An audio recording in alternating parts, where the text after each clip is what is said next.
Good evening, and welcome to Viticulture, tonight's game. I took a bit longer than normal to get prepared because I had difficulty finding the physical box for this. I forgot that it actually was shaped like a coin box, which made a huge difference. Going from looking from like a, I hate to say, like very clearly marked box to something that essentially looks like a crate, but it's a cardboard box with a subtle stamping on it to indicate what the game was. Like, it's a very nice looking box. It's just I wasn't prepared to look for that. Okay, one more thing.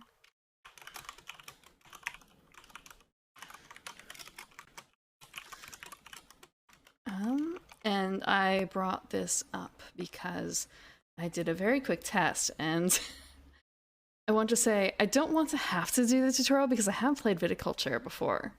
And it's kind of a, well, how hard can making wine be? How hard can the board game be? We will find out. We will find out again. And I feel like some of these things could probably be better labeled in here. But if I have the physical copy, I don't have to worry quite so much.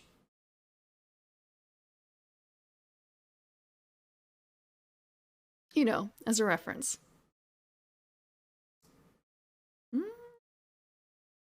Passion. Okay, water. I have a new tea today. It's another throat tea, but not throat coat TM. It's a different one. It has like lemon echidna in it, I believe. Thank you for the hydrate. I wake up right before these, so again, it's kind of a first proper drink of the day.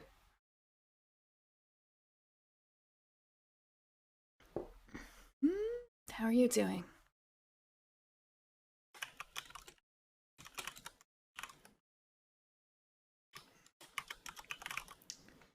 I still can't believe I spent like 10 minutes in my library looking for this game. I spent like 10 minutes looking for this game. I thought it was going to be the easiest part of the night.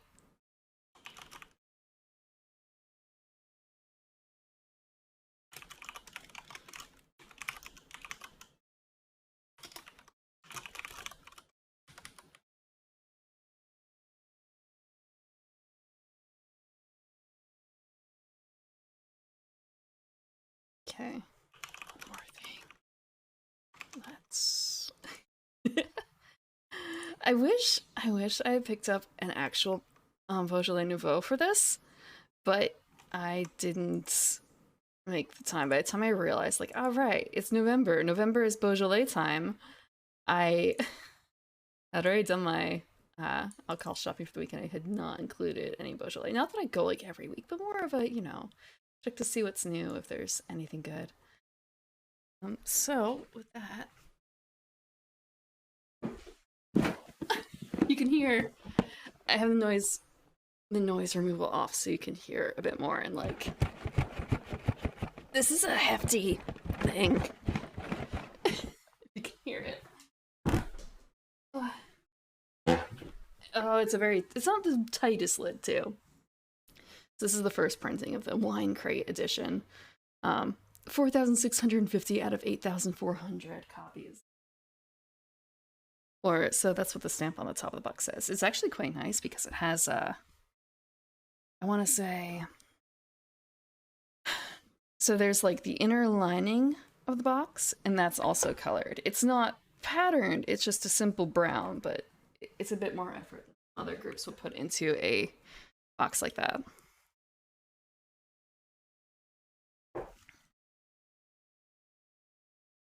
And this also has more than the base edition in it, so that's going to be a little bit, not worrisome, but it might mean I have a lot more to sift through than otherwise you would imagine. Some promos I haven't opened, some replacement packs. Let's see. Board itself. And tray number 1. And the rules. I'm going to grab out the rules. I'm going to need those. Let's see. I'm going to be playing against an AI today. Because again, I haven't played in a while. I don't want to have to be forced. I want to be able to take my time with the turns. Let's see. These are all so beautiful cards, but I don't know what they do because I think this is expansion content. I've played the base game a few times to give an idea of how familiar I am with the game.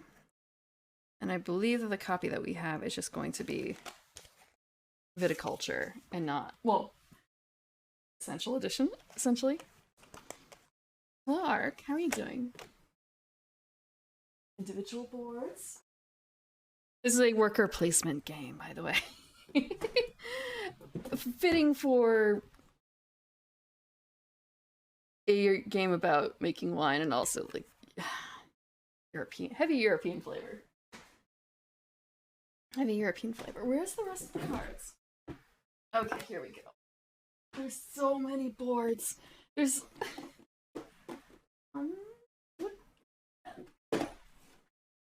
little plastic tray. Oh, this is the metal. Oh, right. So I have the metal coins too. And they also have like little glass beads, so to speak. Maybe glass is not the right word, but they also have nice metal coins, which are... Thank you for the raid, Coyote, right?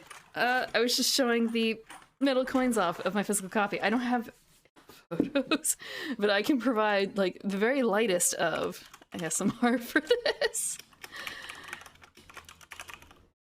You're playing a dino game? Were you playing Ark or something? That Ark is a dino game, right? What were you playing? Oh, you were making a game? That's cool to hear. Again, thank you for the raid. For those who don't know me, I am the Evening Primrose. I come out at night. I just woke up before stream, and I play video games, but also I play a lot of board games. I have a board game library. So I went and found my physical copy of Viticulture, and we are going to be playing the digital version. But I'm using the physical version as a bit of an aid because I've heard that the digital version is a little... maybe a little wonky. So I'm going to skip the tutorials and go into... I think I should skip the tutorials and simply read the actual rules because I have actual copies of the rules with me in my giant crate copy. And just digging through this heavy box and also like forgetting, because it's been a few years since I've broken this game out. A few years. Like, that's right, I even have the coins and stuff and a bunch of promos that I've never opened and kind of how time flies. I just dropped one of the coins. And that's one of the reasons why the coins are kind of nice, because I would play in a place where if you drop something you might not get it back if you forget, and the coins are slightly actually only slightly reflective. They're weathered, but they make a nice dinging noise when they fall, so like it's harder to miss when they initially fall, which is a problem because I've certainly lost a few pieces. I'm not the only person who's lost a few pieces just simply by not remembering to check at the end of the night under the table. I have not drunkenly dropped a pearl from Abyss. I caught that pearl, but it wasn't me. We have another pack that looks like it's for expansion stuff. Oh, this is Automata. Wait. It has actual... Just kind of... There's an Automata set. It's good to know. Or Automata, sorry. There's an Automata set for the physical board game. Not all games come with them, but more and more it seems like they are, and kind of a, I wonder why. I wonder why. The cute little chits. Cute little chit set, too. And, oh, this is such a strange shape. They have an L-shaped plastic container. An L-shaped plastic container. Okay, I was grabbing this out and I had to go all the way to the bottom of the box for this because I wanted a copy of the Mamas and the Papas. Oh, damn it. Just like, the mamas and the papas cards will have more information, right? And they don't have what I'm looking for right now, honestly. Let me grab this. Okay. I'm going to have to look up this. So when I talk about the mamas and the papas, there are some cards in the beginning that give you benefits. They're called the mamas and the papas. They're like the founding fathers, I believe, of the vintner, essentially. And they're all different, and all I have on them is little symbols on them to denote what they do. So it's kind of a case of, what does this mean?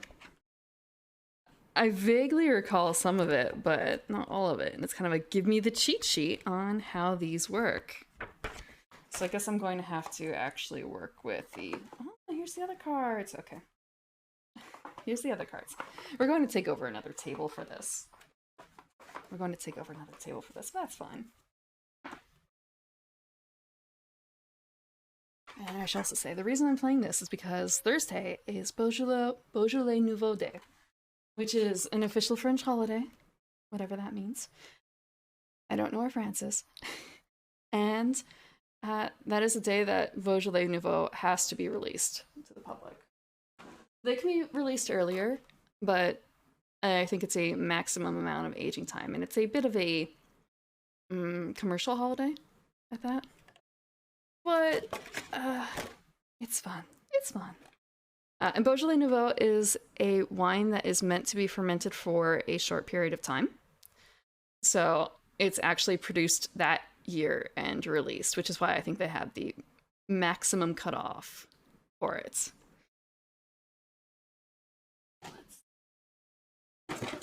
And it's meant to be drunk pretty soon. It's not meant to be left aging or anything. It's supposed to be a young and drinkable wine. And therefore, also not terribly expensive, usually.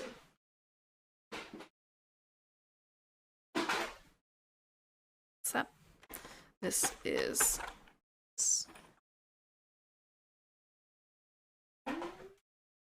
How did it...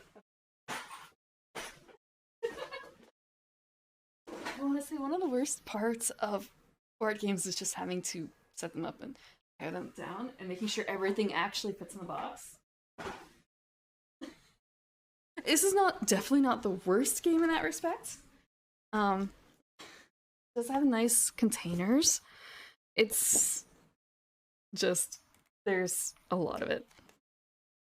But again, not the worst. I think the worst one I've had to deal with has been Merchants of Venus has a lot of little fiddly bits that you have to put in a certain order. And at least it's not the heaviest. I think Merchants might... Okay, I say Merchants. There's a cloud hanging over the table of Call of Cthulhu. But that's more of a, like, if you keep adding expansions, you run out of table space. Versus Merchants, which is all in one box already. If it's in one box, it's just a big box. A big box of fiddly bits. But yeah, Call of Cthulhu is another one that I should set up before people arrive if we want to play it. We have to know we want to play it when we set it up. Okay. So, we're going to play locally. This is a game I'm going to play against easy for now, simply to refresh myself. Let's see.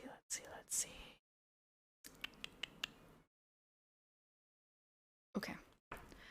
I'm going to read a bit from the book real quick.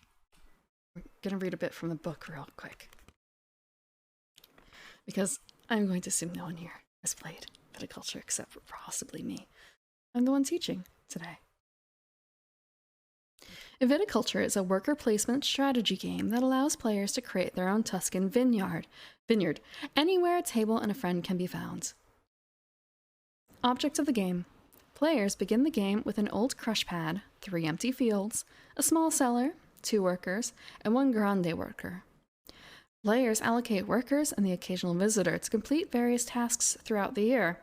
In the spring, players decide the schedule of their workers will follow. An early rise gives the player the chance to act first. However, offering workers a later wake-up time gives you escalating bonuses. In the summer, players place workers on action spaces to plant vines and build structures that help advance that player's vineyard. In the fall, players invite visitors to help their workers.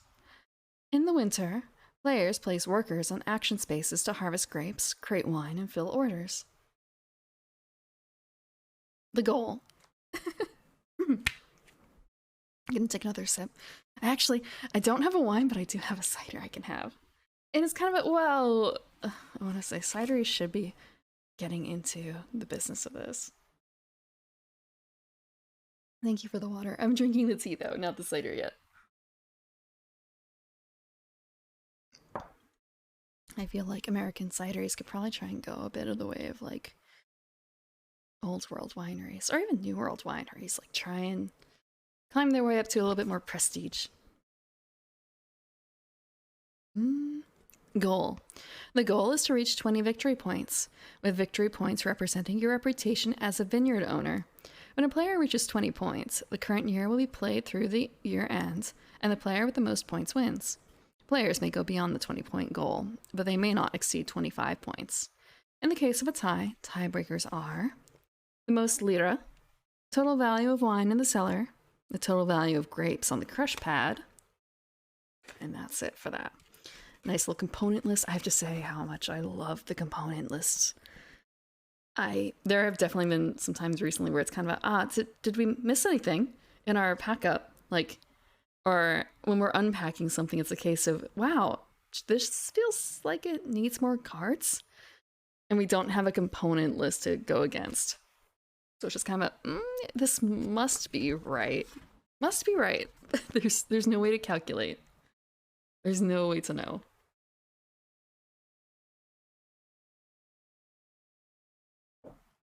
And I should also say, I don't know what it's going to be shaped like. We're going to do this play right now. This game was meant for it's a mobile game ported over to desktop a bit. They have made some changes to make it more desktop friendly. However, there's definitely a bit to be desired in terms of desktop use. Like, if I have it over things like this, I want to know what this means. Although that might be a part of me having not done the tutorials. So what they're doing right now is picking the mamas and the papas. Let me check. And handing out money, depending. And I'm actually... I'm going to duck down real quick, actually. Let me... Can I do that? Can I duck? I'm going to duck in a second. I'm going to show back in a second.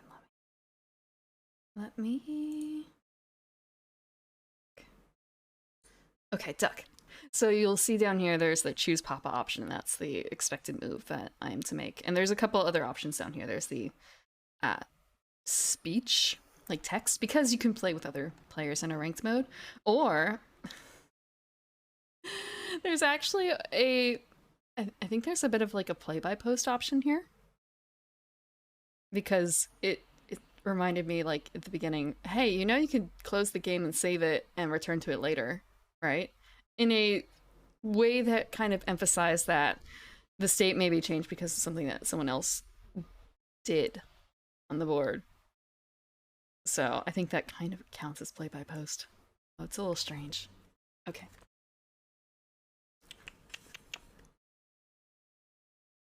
Okay, so we randomly decided who was the first player. And there's normally a little token for that, but they don't have that in here.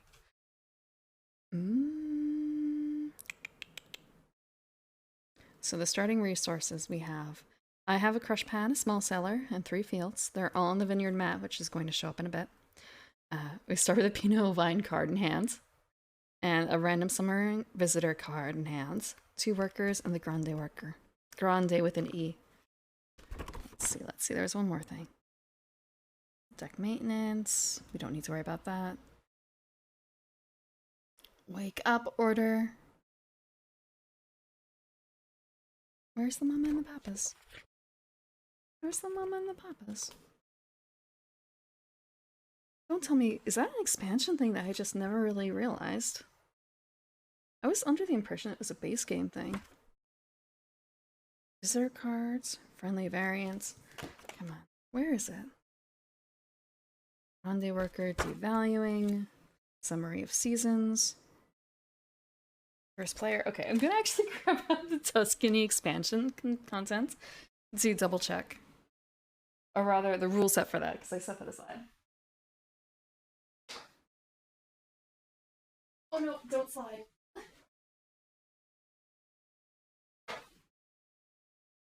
Okay, I also have the Buratino rules for solo play.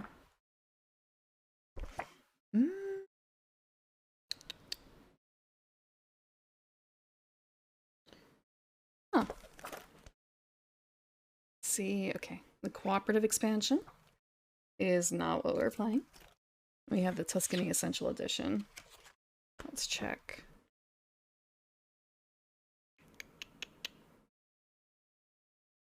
They made the board bigger. Let's see.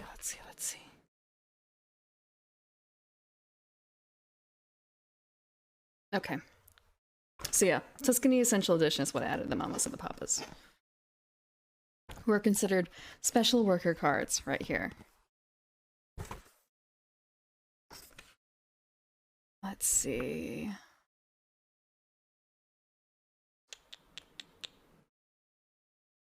Thank you for that. Check. Oh, no, never mind. The special workers are a little different because they're things like the farmer and the mafioso, and it's kind of a, mafioso. I guess that would make sense for this kind of game, with the heavy theme it has. Also, this is not the normal background music for it. I picked something else. So, it's not this copy of the rule set. It's not this copy of the rule set. You're getting the real board game table version of this. Right. Remembering how the rules work. Event card, general rules. Setup. Again, this is the cooperative version, so it should...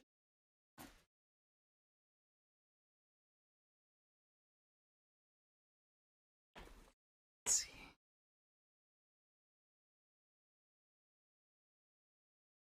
So, like, again, the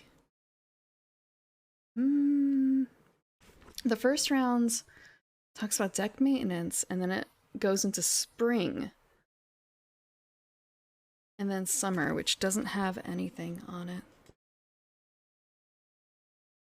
So it's just kind of a where... Oh, that's right, there was a section for components in here.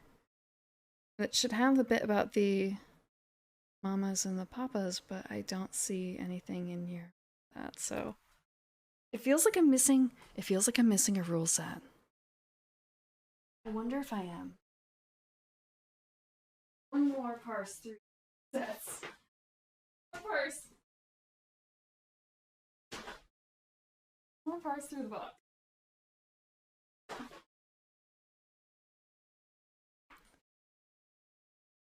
It's on the base, or not in the non-essential base.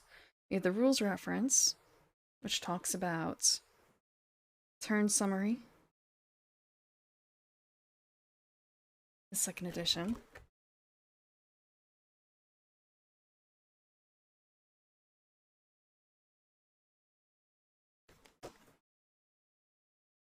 Viticulture rules, which is for solo. Unless, which is kind of, maybe they did something rather strange and made it double-sided. I've seen a few things like that, where they make it one book with a print rules on both sides, and they just flip one set of rules upside down, if that makes sense. So you know the delineation of like, this is a different way you're supposed to read it. Instead of making another physical book for whatever reason. Worker placement, general rules, summer, fall. Oh my gosh, the workers have little hats. Okay, Tuscany Essential Edition. Okay. Has to be this, right? It's 3 expansion modules that can be used in any combination. Special workers, extended board, etc.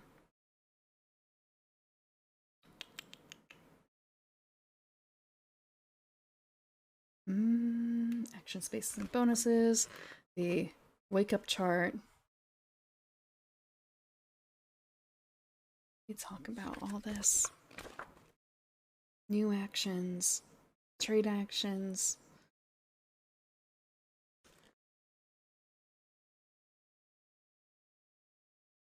Yeah, I don't know. I don't know. I don't know where that rule set is. Okay. The explanation for these. Okay. I want to say we're gonna wing it. We're gonna wing that section.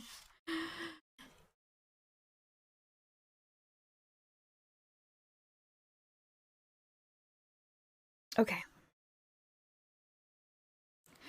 So I believe these are simply... These must be either one-time benefits that we get or ongoing benefits. So in the case of Papa J, we start with 5 more coin and another worker, and we start with either a yoke or 2 lira. We have to choose.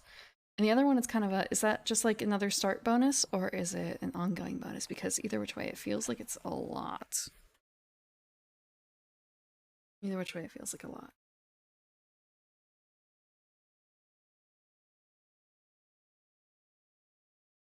Actually, what do I have the mamas and the papas then? Like, I do have those cards. Somewhere. So, I think the yoke is actually... Structures are very important in the game because this is worker placement. So, I'm going to grab that. Like, the money is also useful, but I think the yoke more so. Oh, and these are the wines. This is our hand down here that we start with.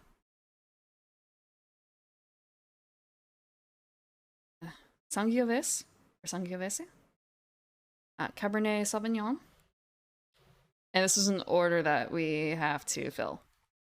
I shouldn't say have to, but it's an order we can choose to fill, I believe. Let me just double check. Yep, it's purple.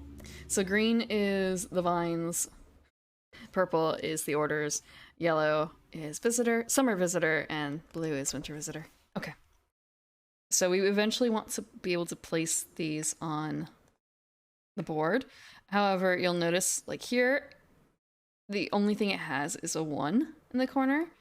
And I believe that's how much wine it produces. Let me just double check real quick. Again, it's been a while.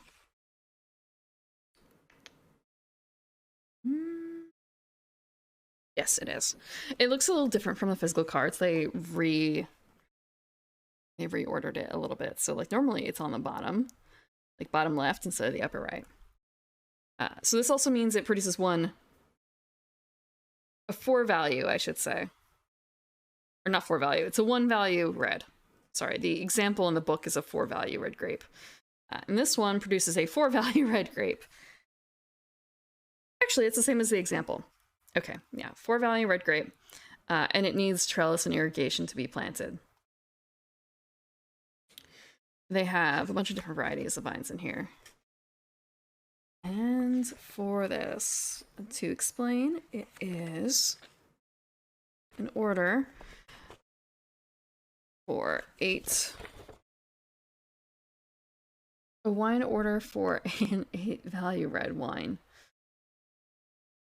It earns you 1 residual payment, but for victory points earned. So having delivered that, every delivery gives you money every turn. Well, not every turn, but I think that like most good orders would give you residuals. And it sounds a little daunting that like, oh, we need an 8 value red wine for this, but we're able we're able to cheat the system a little bit by making blends. We can make blends, so it will be fine. It's attainable. Okay, so we picked our starting bit. And I am mostly not blocking anything here when it comes to my head. There's like, I'm gonna duck again. There's like nothing in this space behind me.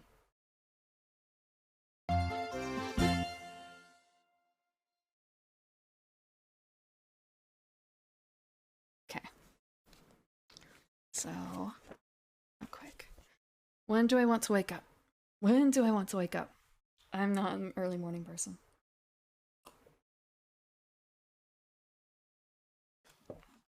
So the first thing that we have to do, choose the order. This is usually represented by a cock on the board. I mean that in the sense of it is a rooster. It is a rooster on the board. There's fighting over the rooster. Being first is great, but that's literally the only thing you get out of it. If you pick second, you get a green card as well. Third, you get a purple card. Fourth, you get a coin. Fifth, you get a choice, I believe, of the two. Let me check. Yes, you get a choice. Between a summer or winter visitor card. So 2, the green one is a vine card. Third one is a wine order card. 6 is straight up a victory point, and 7th is you get a temporary worker for the year. Which is also very strong. Incredibly strong. Now it's just a case of like, okay, well, I can plant the Sangiovese, so I don't need that. Do I really just want to go first? Also, I want to check out and see what other people have. Okay. Looking at the way that people's cards are, I'm wondering if the mama actually affected what we were able to pick. I think it did. It affects our starting hands. So you got a bit more variety to it, I suppose.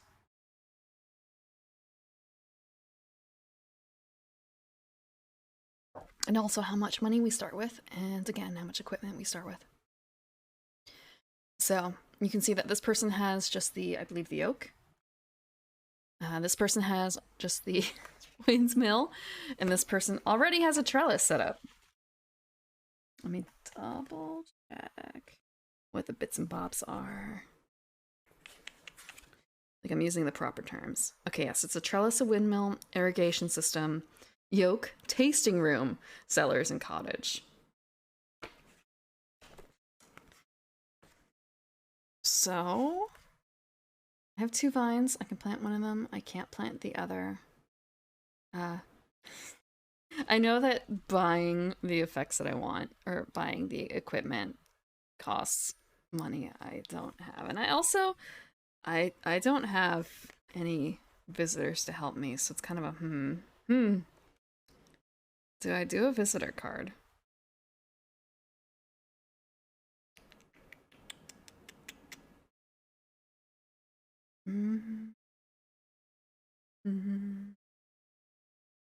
Let's see. Just double checking something here. Okay. Just trying to remember, like, okay, building structures, is that a function of a card that I have to get lucky to get, or is there something that I can do here? And it's kind of a, oh, no, wait, it is the, down here in the corner is the, I believe, building a structure option. Yep, okay, so if we hover, it says what it does. Playing a summer visitor. Drawing a vine card. Buying and selling. Training a worker. Filling a wine order. Uprooting or harvesting a field. Earning simple money. I have over this one. No, I can't. Okay, there's a couple hidden that I can't access. So with this knowledge, it's kind of a, do I go last? I think I am going to go last and get that extra worker.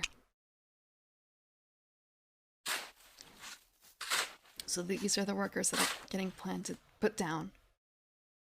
It's kind of, maybe I should have done that. Noises. I'm going to turn that down. Okay. Okay, one more thing. Do I have this up? Don't. Okay. What's that? Okay. So actually a bit lucky here in that you have 2 workers down. You're only able to do an action on the board if there is a space for you to exist on with that action.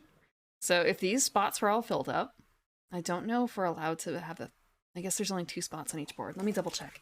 There is a rule about whether or not the 3rd spot in play is used, but it might be a case of in a 4-player game, we don't have access to the additional spots. Let me check.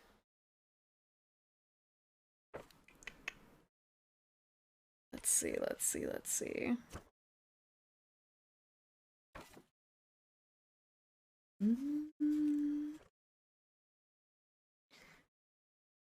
You can only use a worker once a year, of course. You can't overwork them. You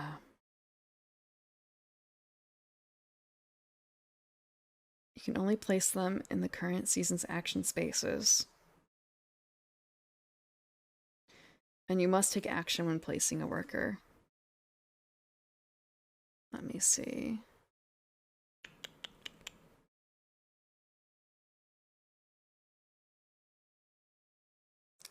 Okay. Also, over here on the right is what current season we're in as a notifier. Or rather, this is the list of seasons. AI is computing. Why is the AI computing? Oh, because I was clicked out. Yeah, it's a little finicky. Little finicky.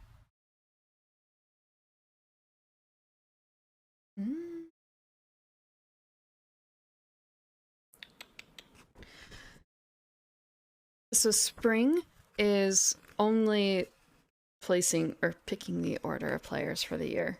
Every year it's going to change. Summer is placing workers.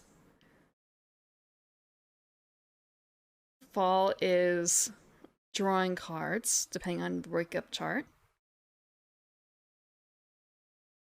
And winter is the same as summer, which is placing workers.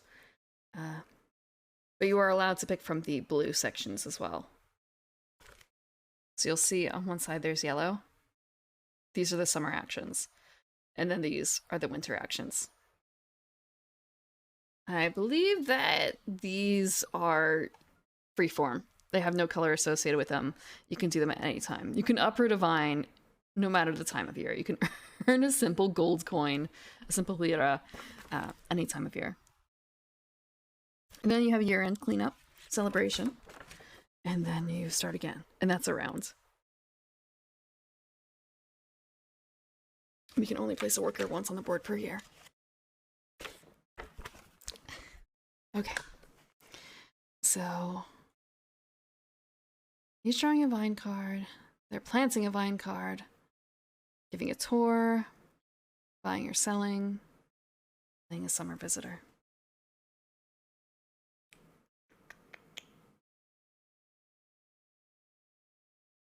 Okay. I feel like I should plant.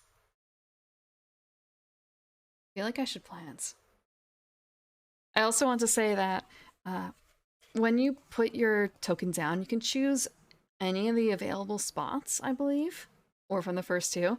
So you'll see that this has like a bouncing 1. That means that it's an extra point.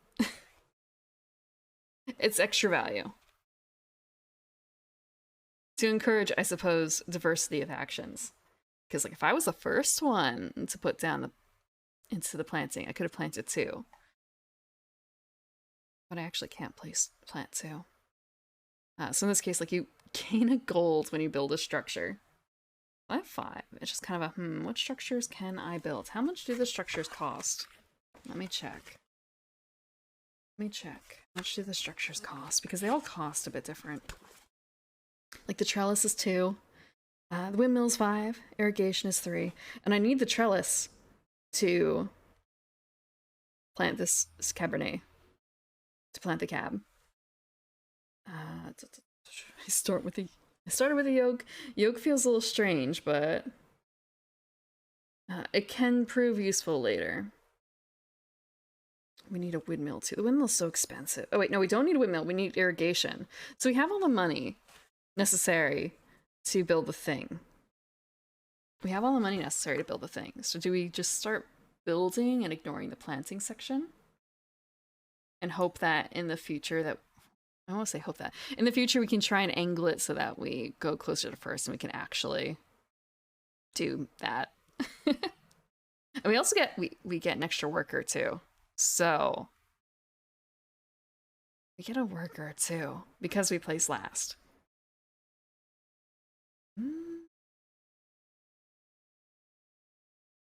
Is it a trap? It's not like actually really a trap. Oh, over here is the marker of when we go as well. This is the cock board. That's the wake up board.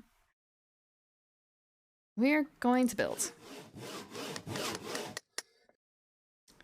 And we're going to build a trellis. We need the trellis in order to cultivate the Pinot, Syrah, Trebbiano, Cab, and Chardonnay. Yeah, that's our choice.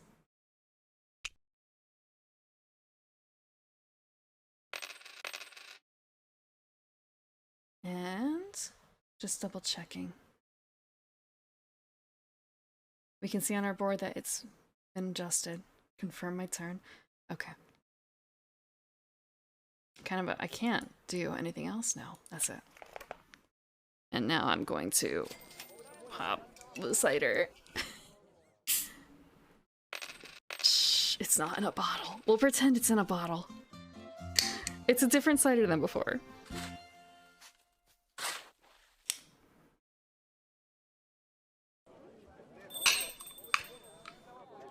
That was loud. That was loud. Okay. So you drew another vine card. Okay. I don't know if there's a hand limit size in here. That's one of those things where you have to look it up in mid-game because it's kind of a... Does it come up all that often? I mean, it will eventually come up. It's just a case. Okay, place a worker.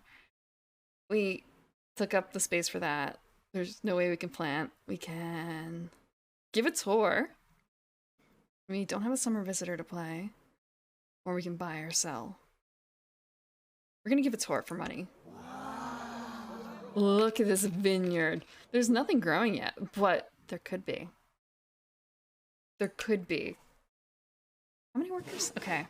I have one more worker to place. Although it's also a case of like, do I want to...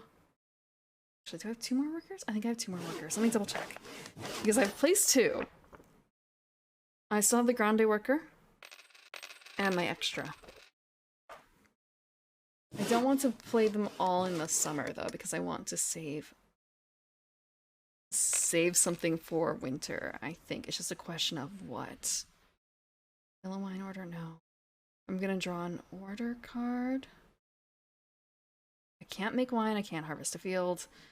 I can train a worker, actually. I'm going to be able to train a worker. That will mean I won't be able to afford the... means that I won't... Actually, it really depends now that I look at it. Whether I get that gold is going to question whether or not I can afford to make my next structure next turn. What is in here? Give it to her. Yeah. Okay, we're going to actually skip. I don't have to place a worker. I don't have to place a worker, I don't think. Okay, and here's like the copy of the board as you would see it in the actual game, like in the physical game. And this is our personal thing. Like if we can only plant 3 different types of grapes in these 3 fields, like 1 in each, 1 card in each slot. And they have different maximum values of that they can take. Actually, no, it's not that. I think we can plant multiple, but they have to add up to that number. Like that's the maximum they can add up to. Let me double check.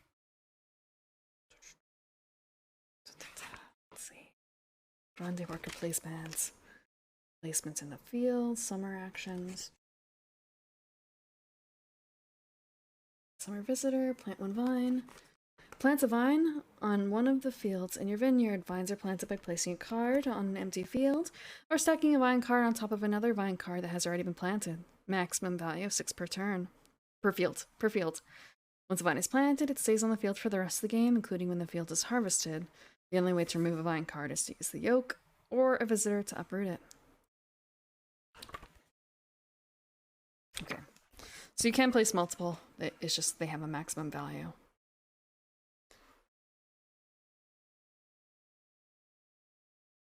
So this is our crush pad.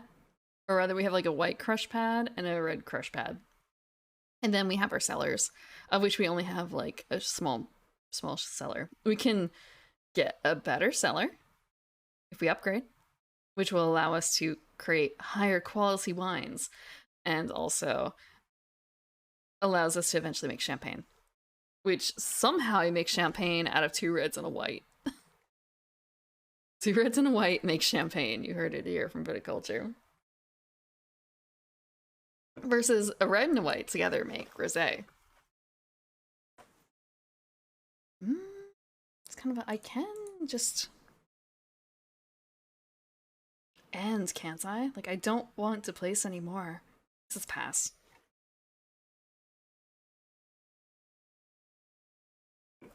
We're passing.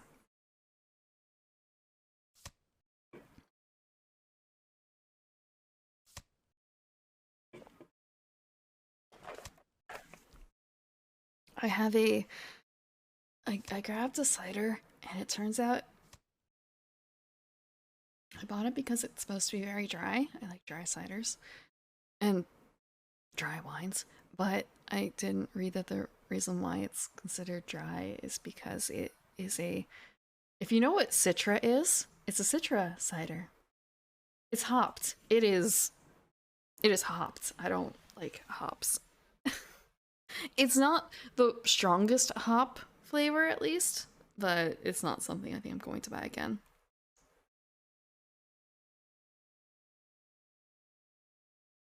Have a good day. Have a good night, Coyote. Have a good night. Autumn. Okay. Center card.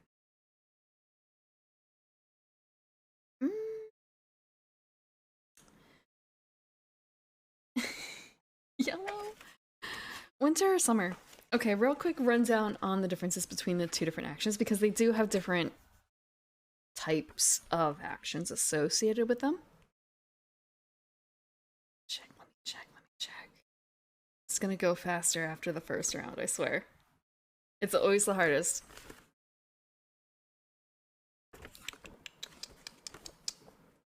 There's the grande worker placement. Ah, okay. I also forgot something about this, and that is you can place a grande worker on already full action to perform the action. Multiple people can use their grandes that way. But you can place your grande on one of the spots that has a token on it, like the one down here where it has the or no lira. But you don't get the lira if you do that with your grande. Nothing special.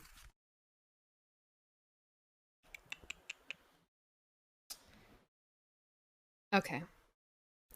And also I found this section on the scaling. So if this were a 2-player game, we only get 1 space per area, but because it's a 3 to 4-player game, we have 2 spaces.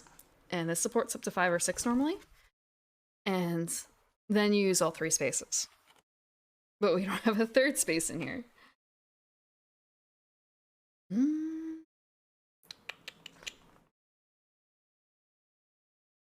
They don't have anything in here about that, do they? They don't. I'm not gonna cheat, but I am going to look in the deck to see what kind of cards are in there. Not cheating. It's information gathering. If I can find the right deck. Again, there's a lot of...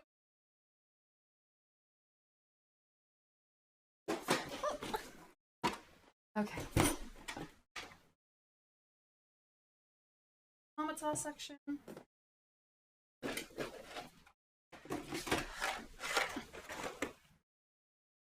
Mamas and the papas. What are these? Aha, here's the cards. Again. That's right. Oh, and they're slippy because they're sleeved. They're slippy because they're sleeved. They're also actually really, I want to say, the cards are so cute because a bunch of them are rather small. So like the wine cards are not normal American card size. Okay, these ones are not sleeved. And they're like even babier. Oh my gosh. I don't have the largest hands, but let's see. What's a regular American card size? Like, I can just about hide an American card, I guess, in my hands. But it would be very rough, if that makes sense. Like, I would have to make it pretty perfect for it to fit. Except for these cards, it would be way easier. And then you have the even tinier cards where, oh my god, so cute. Oh, actually, it's just the visual thing, I think, with the plastic on them, with the sleeves. They're all the same size. Just tiny. Okay. So these are the blue. Blue could be something like the marketer, where you draw 2 summer visitors and gain a lira, or you fill a wine order and gain an extra victory point. It could be the exporter. Choose one. Make up to two wines, fill an order, or discard 1 wine of either color, or like one, I guess, like crush pad thing, crush pad dot, to gain 2 victory points. There's a judge. There's a judge. Oh, he's a wine judge. Okay, I thought for some reason it was going to be a bit more a different route. He looks kind of like Teddy Roosevelt. Draw 2 summer visitors, or discard 1 wine of value 4 or more to gain 3 victory points. Okay, that is stuff that is winter visitor. Let me pop out the summer visitor. Summer visitor. Okay. A stonemason, a homesteader, a planter, a buyer, a peddler, agriculturist, blacksmith. A fusel maker. Huh. Okay, here's a sponsor. Draw 2 vines, or gain 3 lira. You may lose 1 victory point to do both. The restaurateur. If you have a tasting room, gain 1 wine. Otherwise, pay 3 lira to build a tasting room. Okay. Okay. And the cultivator. Gain 2 wine, like crush pad style wine. Or gain 2 spots on your crush pad, or discard 2 spots to gain 3 victory points. I'm saying spots, but there has to be a better term for it. Just because they already describe it as like, it's on your crush pad. I guess it's kind of a case of, do you really need a term for this? Do you really need a term for this? They tend to focus on different areas, the different visitor types. Okay. Oh, and I need to put this away. Oh, it's already late. Oh, just like, I needed to put it under this layer. Boxes. I want to say, at least if I have the winter one, I can play them. I can play them this I don't want to say afternoon. I can play them this winter. We're gonna do this anyway. Summer. We're picking summer. We got the landscaper. Oh, no. Tell me what the landscaper does. Draw a vine and plant up to 1 vine, or switch 2 vines on your field. Okay. It's handy. They're never bad. I get to place a worker. Wait, just kind of a case of looking at the values here. So there's 2 blue out, 2 yellow out, and 2 red out. So everyone else should only have 1 character left, I suppose. I am the only one who has 2.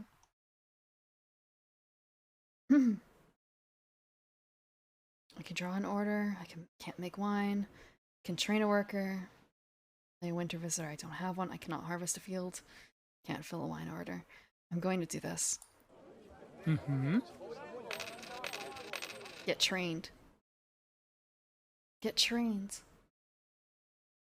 And that means we will have just enough to buy the second thing that we were planning on. Am I the only one doing this? Am I?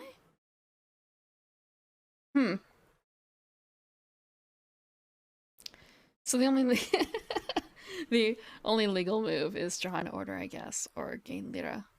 It's kind of another order couldn't hurt. Okay. Just kind of a Oh, you know what? That's what they did. I missed this. I missed that these are the grande workers over here and that they all decided to build something. That's how they get around it. I thought that was just an effect after a bit. Okay. And that's why I had free reign in winter.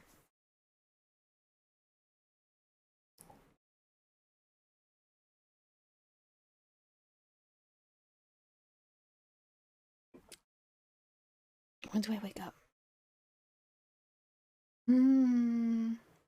Oh, right, hand limit. I wanted to look up to see if there's a hand limit. Let's check. Check the rulebook real quick. Hand limit, hand.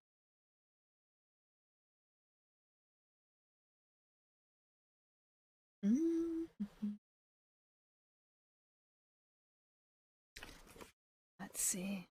I feel like there isn't a hand limit. But at the same time, I can't say for certain. But I suppose short list. God. Let's look at the short list. Oh, there is one. So end of the year, all players must discard their hands down to a maximum of 7 cards. You may choose which cards to discard. So there is. So I'm up to 6. I'm up to 6. I need to get to planting. But I also have the benefit of having more workers than anyone else right now. If I go second, I can afford to plant this. I can afford to plant a windmill. No, irrigation. I can afford to plant irrigation. And I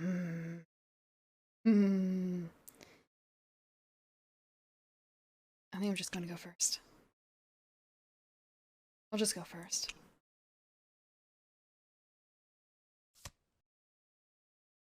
It is nice being able to see at a glance what everyone else's hands are like.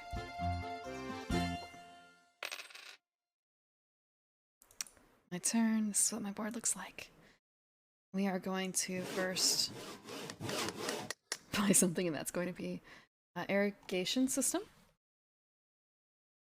Just kind of, wait, this is not the price, right?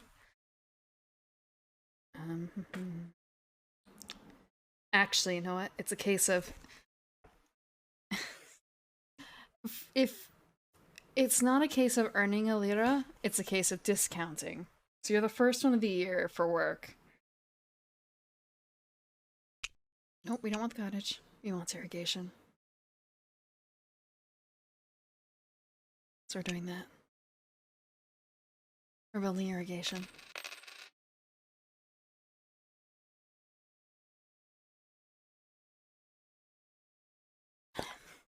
I think there's a setting for the confirm your turn bit, but I didn't actually get a good look at what my other orders are. Ah, these look a little complicated, actually. Needing that much champagne and this much rosé. Granted, the money is better and the victory points are a lot better. Way better.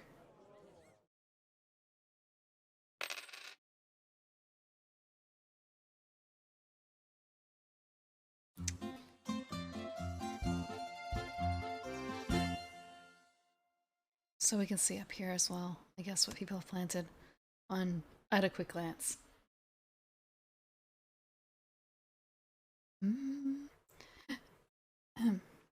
Do I want to take this action? 2 gold for each opponent who does this. I don't think I do. I have a plan. I don't want to rely on them. Okay.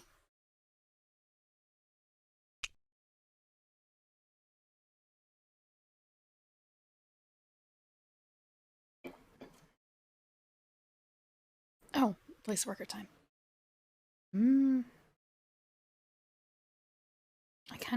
I need to get planting. Okay, what are we gonna plant? We're gonna plant this geovisit. It's a 1. Wow, okay. We're just gonna plant this one here. Actually,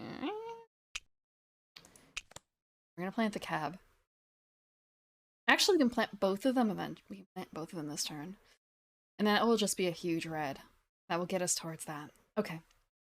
We can't place both in this one with this one worker, but we can start the process.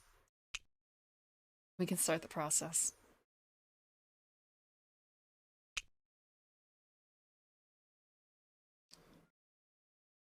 And I'm going to use my grande to put down here again so I can plant another one. And oh, just a quick thought, like, can I harvest immediately that? Can I immediately harvest? Maybe immediately isn't the right word, but this fall can I harvest after planting in the summer? Or do I have to wait a year? I want to say it usually takes like a few years after planting usually to, I think, get grapes out of it, or like anything good. I could be wrong though. We're kind of grande. Sangiovese up here. We're not diversifying, we're going all in on red. Betting it all in red. And we still have one worker, thankfully. Oh.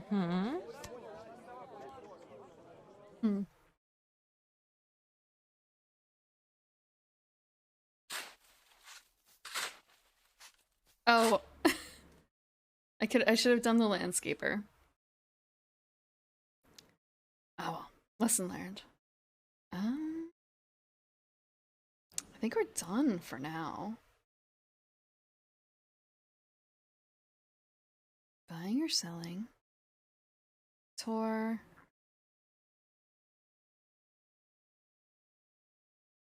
We're gonna hold off.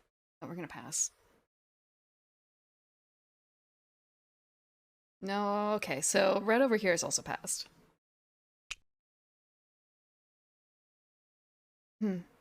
Just a little visual glitch in there. So I said that this is we need to pick a visitor. Let's try a winter visitor this time. So I believe there's actually crossplay available, so if you have this for like iOS or something, you can play against someone who has it for PC. Or Android, I guess? I'm not certain what all the different formats are available.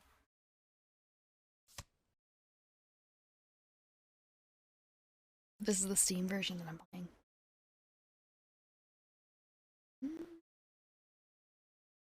I should harvest. And that means I can harvest an additional field. But I only have one field to harvest. Now I got the noble. Pay a gold to, well, pay a lira to gain a residual, or lose 2 residuals to gain 2 victory points? Is that it? In any case, I'm going to do this. We're gonna harvest this.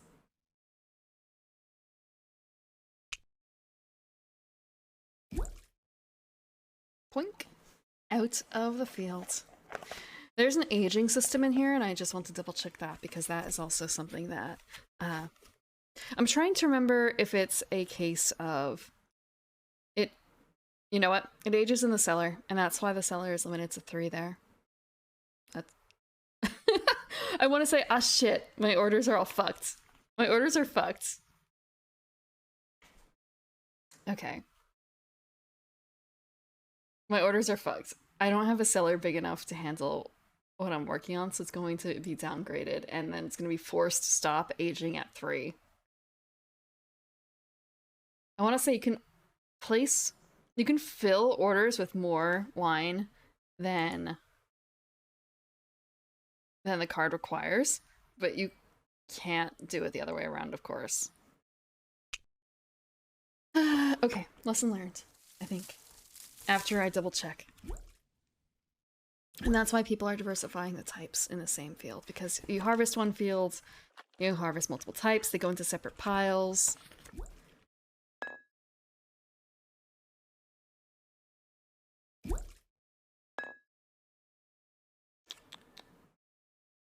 Year over. We have 5 cards. Check winter actions. Let's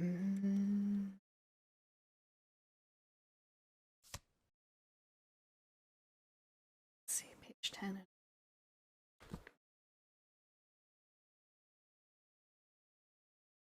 Okay. So how they describe it is you have grape tokens that go into the crush pad. And when you move them from grape tokens into the cellar, it becomes wine tokens there.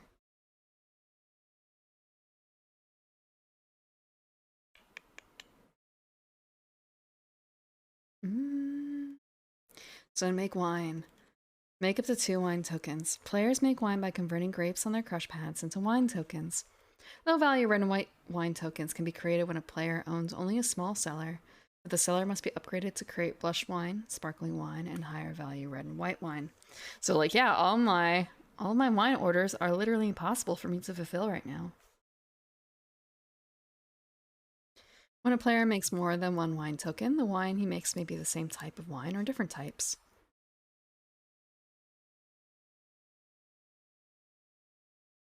I'm going to just double check, like, okay, so you can make up to 2. So theoretically, with my 5 here, would I be able to make... Actually, you know what? The problem there is that I can only make 2, and with... Actually, no, with 5, I can make theoretically a 2 and a 3. But I believe then they would just be stuck at being a 2 and a 3. Discard excess tokens when creating blushes. Each wine icon on the cellar can fit exactly 1 wine token. There's a note 2 on page 10.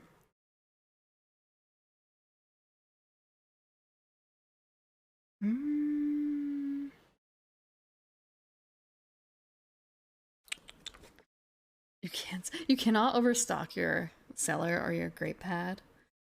So if you have all those spots filled up, like 1, 2, 3,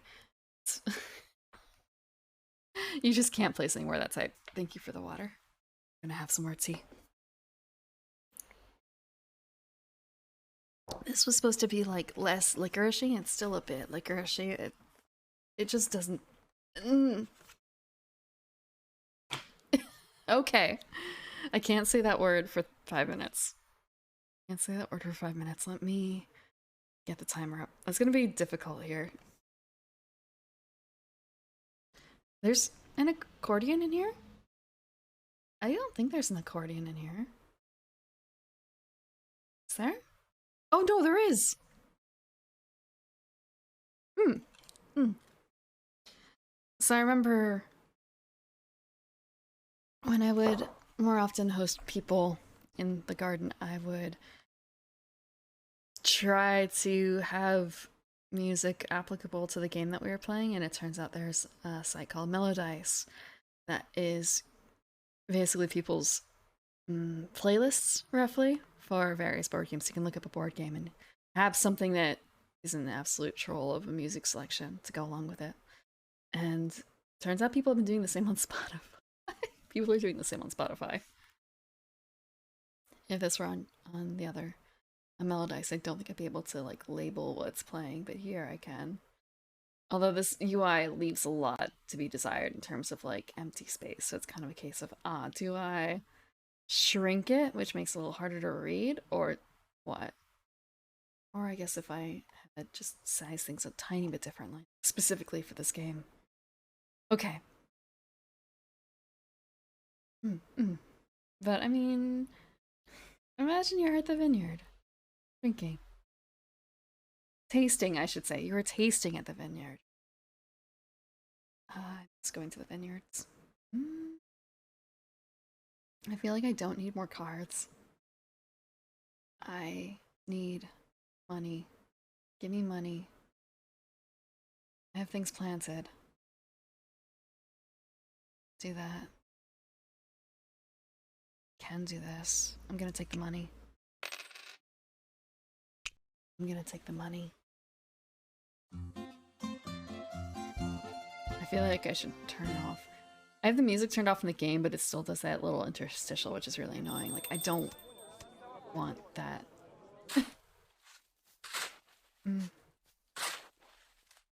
I've been to a couple of vineyards.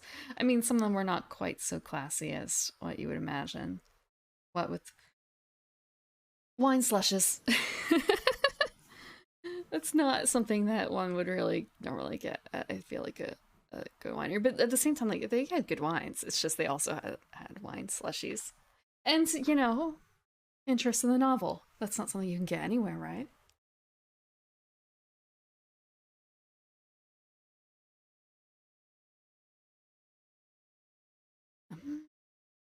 And I'm able to find a lot of interesting things that way. Like even if it doesn't seem like you might initially like a specific thing, when you're doing a tasting, like there's so many options and so cheap usually that like it doesn't hurt to try. It's just a small thing, and you don't have to swallow. If you don't like it, you can spit. I guess it's supposed to be, I don't want to say good manners to spit anyway, but I want to say for the people whose job it is, or like if you need to drive, spitting is encouraged. But there are also places that will are walkable in between the vineyards, or hire someone to take you in between.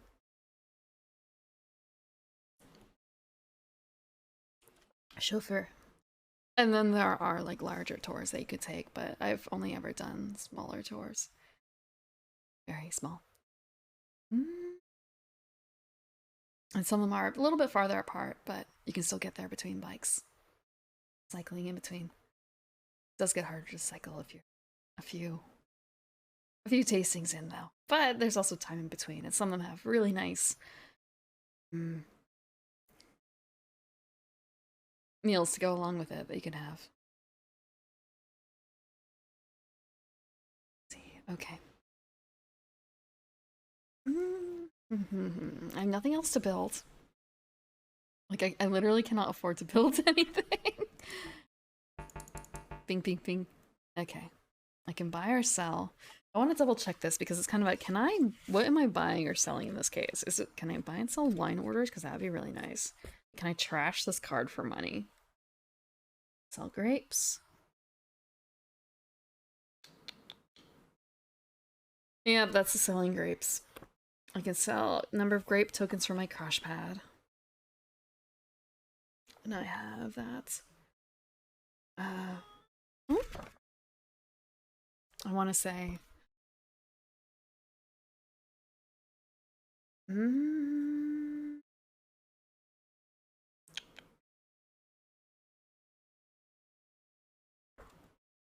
I'm going to take a closer look at my map real quick. The number indicated. So there's supposed to be something in here about the price indicated by the coin between the crush pads, but we don't have that on here. There's no number, so I'm going to take a quick look at the other board. Ah, okay.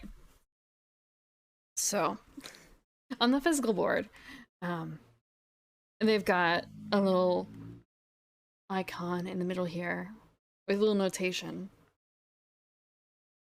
These are, like this top row is 1 lira, second row is 2 lira, third row is 3 lira when you sell. So if I were to sell this, it would be worth 2 lira. If I wait one more, because it's going to go up every time, it's going to be worth 3 lira. So it's just kind of a I'm going to harvest again. I also need money. I can also just give a tour for more money. Feels a bit... Then again, I'm not the first, so it's not like it's a true waste. Also, if I buy or sell, it's worth a victory point. I'm trying to remember how money converts to victory points, if that happens. I'm gonna doubt it. I would say it probably doesn't, actually.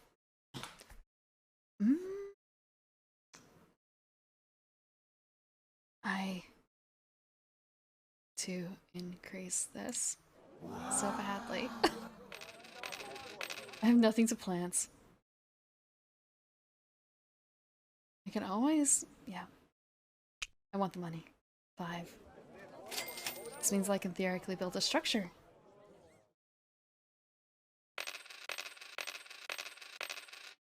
I haven't been keeping track of the word. I forgot. Oh, the timer was for the word. Okay, the timer is for the word. The timer is for the word. I don't think I said the word. Said it. I think I lived. I'm gonna do a quick check-in. Okay, smaller seller, larger seller. And we need to build this before we can build this. We're going to do this. Because we need to be able to make blush wine for this. We're looking forward.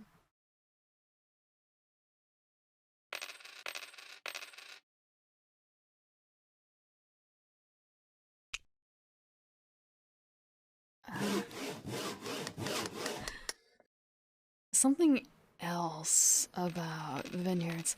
I've only ever really gone in one season, and that is right when the grapes are on the vine. Like,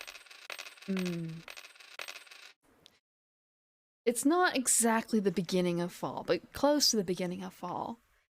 And there's something that you don't normally expect from vineyards that happens during that time frame, like before picking. And that is the noises that they use to scare the birds away. Okay. We have 2 more workers. We have a regular worker and a grande worker. Let's see. If we do something, we can make wine.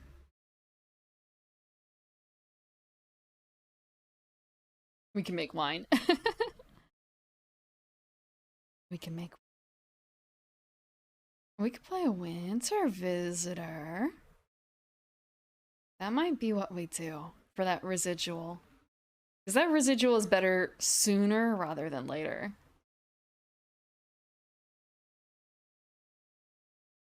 And we don't have anything for the landscaper.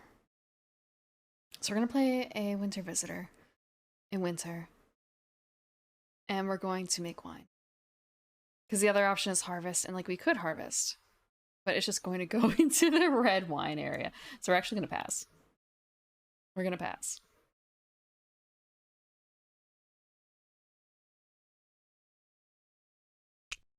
Actually, real quick. I wish we got, like, maybe I had a choice of what my character looks like. It's kind of a, that would... He's not bad looking. It's not what I would have picked, though. It's not what I would have picked. But yeah, so now when we move that over, we can get a 6 value right out of it.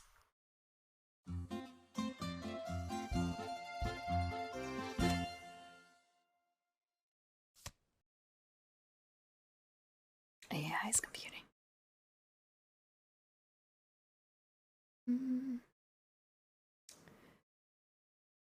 Summer, winter, summer, winter. Our hand is growing, and we're gonna do winter because I'm hoping that we might get someone else who can help us with our wine orders. Okay. The bottler. Make up to 3 glasses. Gain 1 victory point. Ah, stay. Gain 1 victory point for each type of wine you make. The art of the bottler. Just kind of a little hipster. That's fine though. That's fine. They need young people in the industry. Like seeing some of the bottling machinery up close, it's really amazing. But some of it is also a little, I want to say, surprisingly low tech. Like they need a little bit of human intervention to work versus others which are completely automated. Depending on the vineyard. And this works for other things too. For microbreweries, craft breweries, and cideries. And distilleries too. Okay. Can we play 2 winter visitors? We can play 2 winter visitors at once if we want to. It's just kind of a case of, we're only going to be making 1 type of wine, so we're only going to gain 1 victory point. But that's not the worst thing. Versus, we make a wine. We make the wine first. No. We don't need to make the wine. We need to harvest a field. Harvest a field first. And they all... Only 1 person has anything left, and it's a grande worker, so we'll see what he does. So this is the only one we can harvest.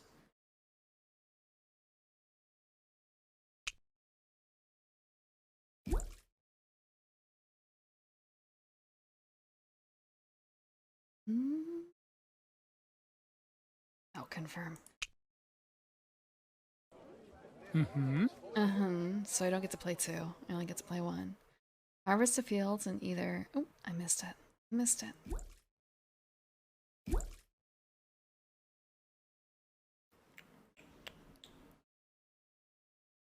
So between the 2, I think I prefer...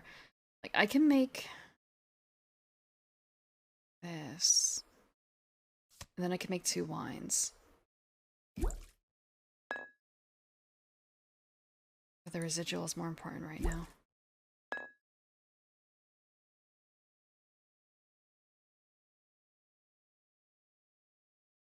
The residual is more important. We're playing the noble. Pay 1 now. Put money in her pocket and she will repay us eventually.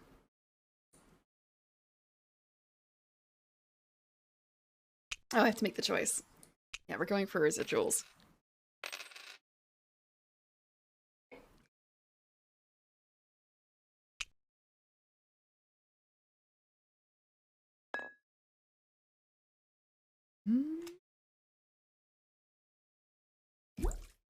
Our man actually looks a little devious, actually.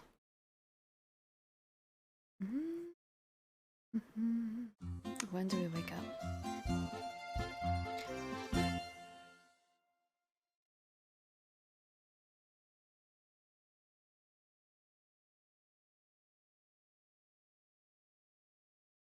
What is this? Oh, seeing the board. Okay.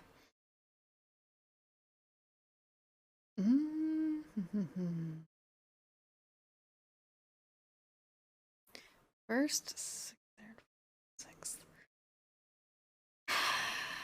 What is my plan for this turn?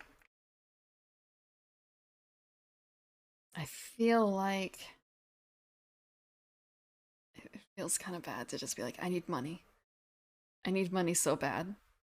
I need money. Actually, a vine probably couldn't hurt. I'll go with the vines.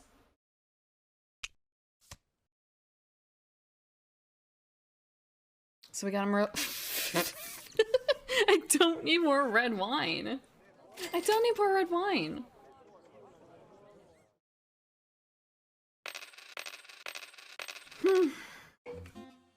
Okay.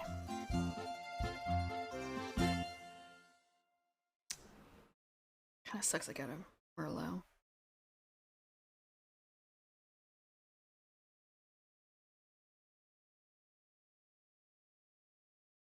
I could landscape.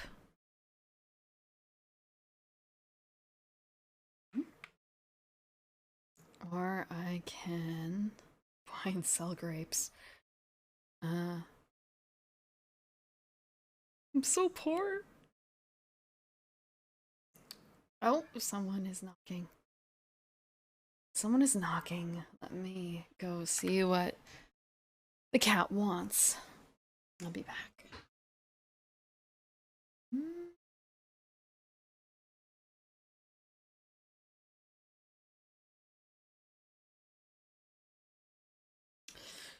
So, cat, crying, crying, crying.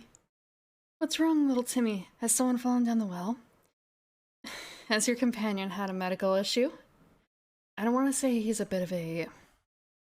He's not like an official medical alert cat, but he's kind of helpful in that regard. He doesn't try and mess with my other cat when she has a medical episode. So it's just kind of, he seems a bit spooked. Is there something wrong with her? One of my other cats. And no, he is just... He leads me to his food bowl. That's what he was upset about. That was worth a poof tail and cries of... What is an appropriate word? It's not like cries of sadness, cries of despair. Despair. Zetsboshta.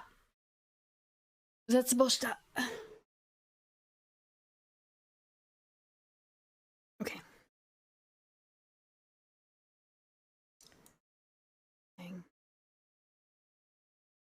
One more.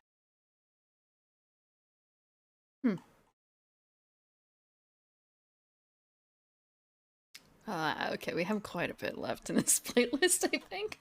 Or it's really figured out what the right angle is for this. Okay. My plan for this was... I have a shit ton of red, but I still can't fulfill this order. And I can't fulfill this order either because I don't have any white. So I either have to go fishing for white, or I have to just live with it and try and earn money to buy the next. Let me check how much it is. I wish I could see how much. Maybe it's on the regular board. Like, how much does it cost? Yeah, it does. Okay. It costs 6. I have 2. I can give a tour. Okay. And I'm now not the only person as well with the extra worker. Or... Yeah, I'm not the only one with an extra worker. I'm just double checking, like, do they have the... No, they don't have the... turn order spot that lets them have an extra worker. They didn't choose that. It fits a lot of people, but, like, having the gaps is kind of nice. And the gaps is kind of nice. It's like no one is forced to be that spot versus... I guess, actually, even with... how many players does this support? 6? Okay. So even in a maximum number of player game, no one is forced to take that spot. There's always a little bit of a choice. It's just a case of, is it 6 or is it 7? And I don't remember what the effects were. Real quick. What is the effect? 6 is victory points. Okay, so you always have a choice of victory point or extra worker. Let's see. Okay. I was formulating a plan. That was what I was doing. I feel like... just like, could this be made into a drinking game? I feel like that would probably be a very bad idea. Can you run a winery? Well drunk. I already gave the tour. Oh, I have to confirm. That's it. Okay. Easy. Mm-hmm.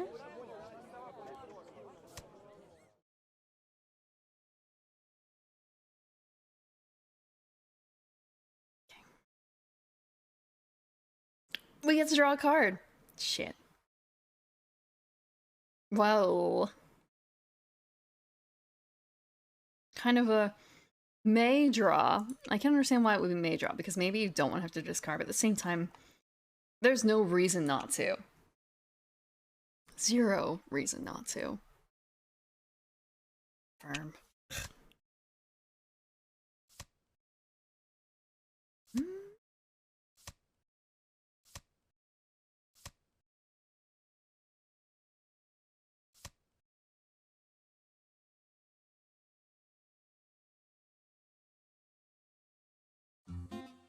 Let's see, let's see, let's see.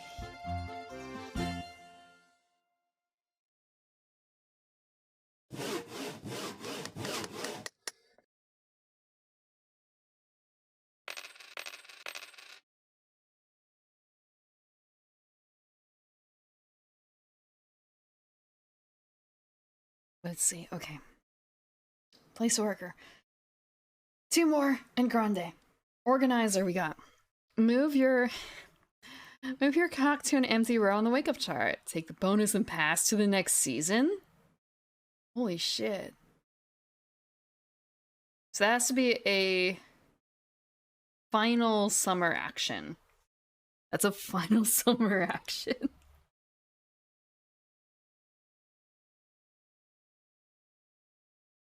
Okay. 2. So we're at 7. If we get any more cards, we're gonna have to discard. But I could theoretically play the landscaper. And then there's gonna be the chance I get more red wine. But is that really the worst thing? We did the tour. We have 5. We need just... We can't make it yet. Okay. Kind of a... No, I don't want to do the thing. No, I don't want to quit. I was hoping like, can I go back?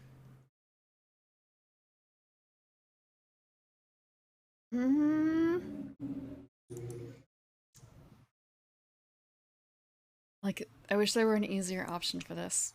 Nope. Okay. Just kind of I can only afford this. So I'm actually going to do this, but I'm going to... Actually, no. Is this undo? Okay. Yeah, that's undo. Excellent. It doesn't have... It has hover states for these guys, but it doesn't have hover states for these guys. You can't see them. I'm gonna duck again real quick. So, like, they don't have hover states over here on the bottom for all of these guys. Like, why couldn't you... Couldn't you have done that? That would have been nice. Although I must say, I do enjoy playing this game. It gets cut through at the end. It has a slow build up. Because, like, right now, who has points? Who? Okay, 3 points, 5 points, 5 points. I have 0. Fuck. I'm the one who's behind. I need to get bottling. But again, I don't have... I don't have... I don't have anything for it. It's kind of a... I'm gonna chance it. We're gonna chance it. Oh shit, that wasn't the one I wanted to do. I wanted to actually do the play the yellow card because I wanted to play the landscaper. Mm-hmm. Landscaper. Yeah, we're gonna do that. We're gonna draw one. And yeah, we cannot undo. Accept. We have accepted our fate. What is our second wine? Come on. Oh, confirm the turn. Yeah, I want my wine. We got a Pinot! We got a Pinot! So I guess it's a Pinot Noir and a Pinot Grigio, like Sandin.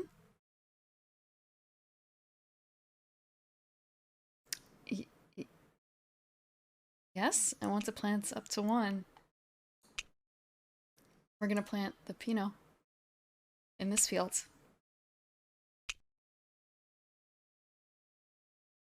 Excellent. And we got rid of a card. And we have a field that is not. We have a field with a white wine. Well, white grape.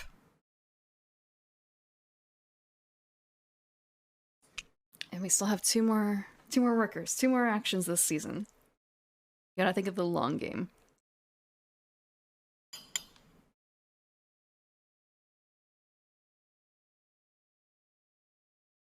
Two more workers. If I had 1 more gold, I could build a structure. But for now, I think I'm just going to have to...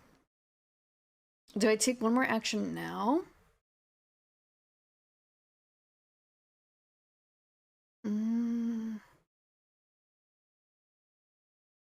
Like, I should be making wine.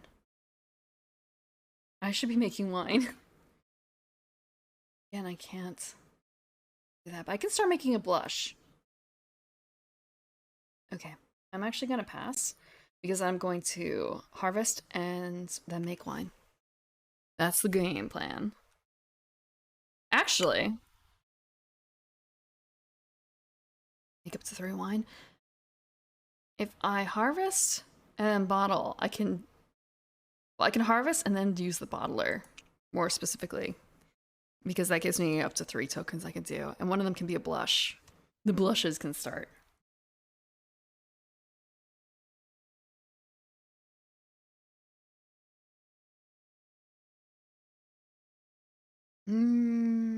Summer. I'll pick a summer. A patron. His face. He looks a little familiar to me. Like, I might have a... I've known some humans who look like this. Gain 4 lira or draw a wine order, was it? Wine critic? Like, they took a picture of a Williamsburg hipster and then slapped him into a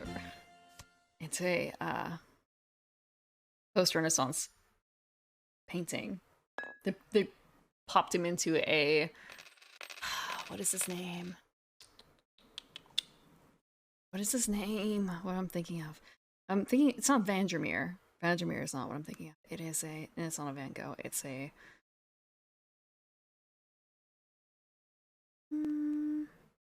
Vermeer. But not exactly. So... Or draw a wine order and... Okay. And a winter visitor. I should have probably used her as well, but we'll see. So we're gonna harvest. And we're going to harvest this one. Can I harvest both? Okay, just the one. Pretty certain.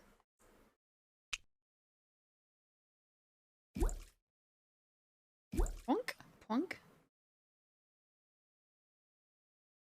Do I want to harvest another field? I can, actually. Yes, we are going to. We're gonna harvest this field, because I don't think, yeah, this one's grayed out. At least it's a little smart.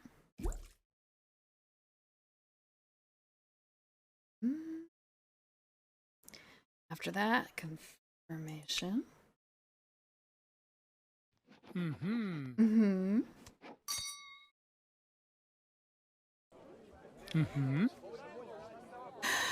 I hate the sound of the clinking glass, though.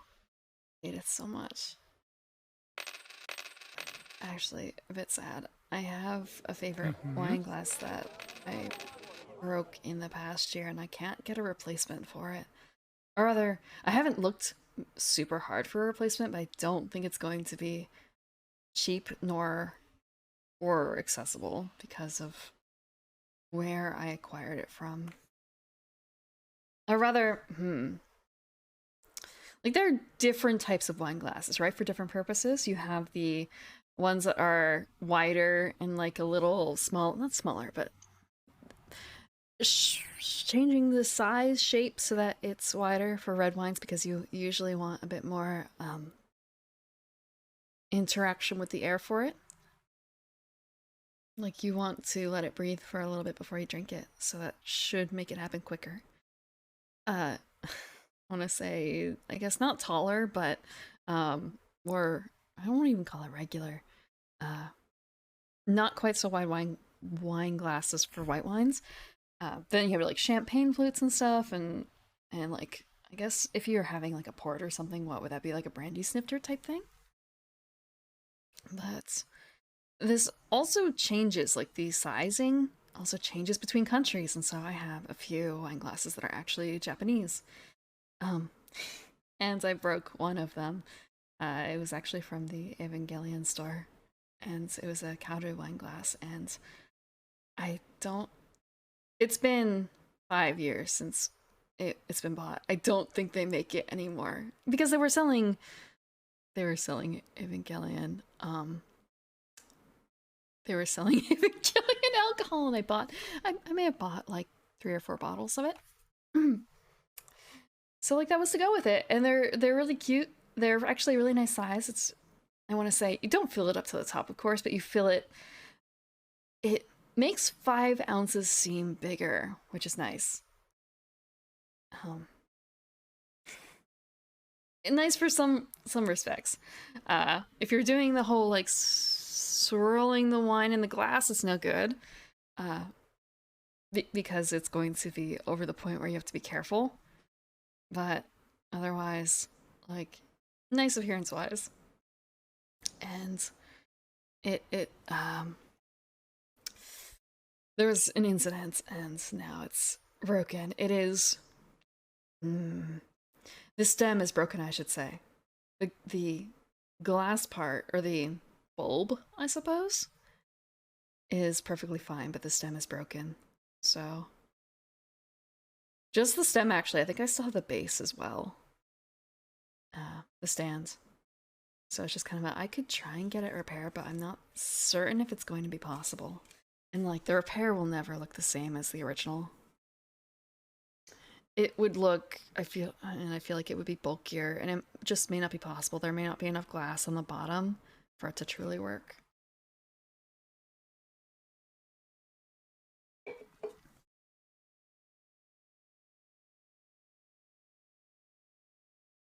So we are going to use the bottler. Oh shit, that wasn't what I wanted to do. I wanted to use my grande worker here to use my bottler. That was the plan. I swear. I talked about it earlier. So we're going to make a blush. Like, can we not make a blush? How do we make a blush? Does this not count? Oh, so this is per wine, I think. I hope. Actually, I'm going to check. So, like, why is it doing this? Okay. Because it won't let me do that. So. The other option, actually the safer option might be to just make like this. Yeah, okay. So it's about combining. It's one wine. Nope. Nope. Shit. Oh, yes, I do. Okay. Excellent. So it is the way I hoped it was. So it's a case of, I can make a rosé. I can make a rosé. I can make a rosé. Come on, let me make a freaking rosé. Why can't I make a rosé? Yeah, I'm gonna do it. Give me...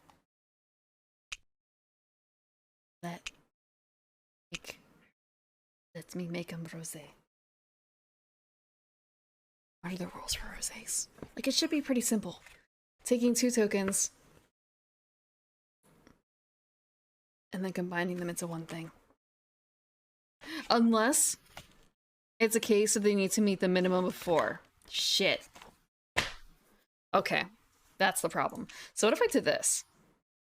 Oh my fucking god. Okay, we're gonna do something really stupid.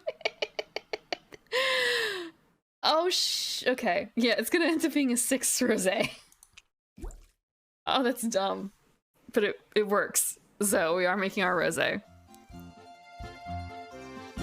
We need a minimum amount of volume to make a rosé. We have wines that we can sell. It's just that they don't meet our minimum requirements yet.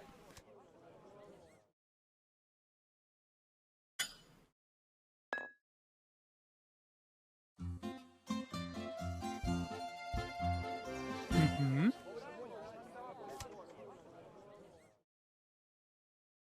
And those residuals are coming in.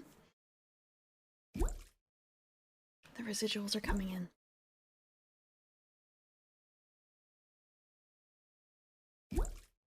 Mm-hmm.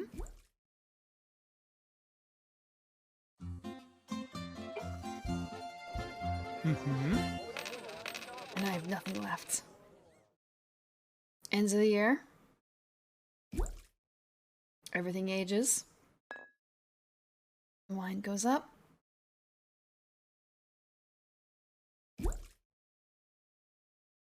Nice stuff happens. Everything is capped. Okay.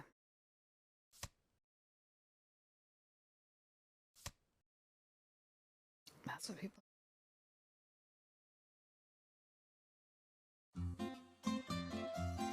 If I do this, then I believe I can buy some shit and then eventually actually get a fucking order in. My god. Give me a fucking order.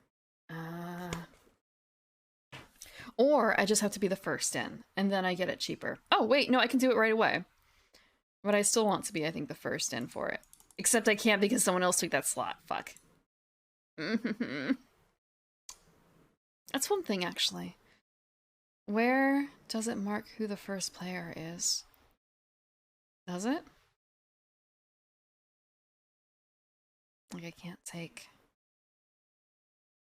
first. I can take second, third, fourth. I cannot take fifth.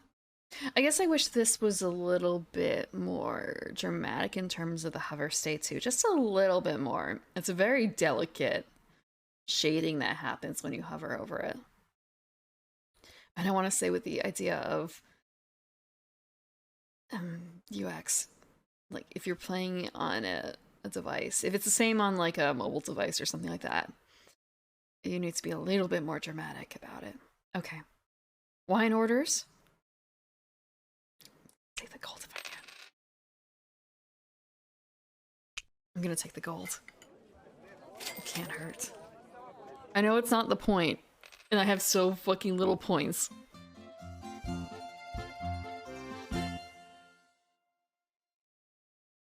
I'm hoping that by getting these fuckers in, I'm gonna catch up real quick.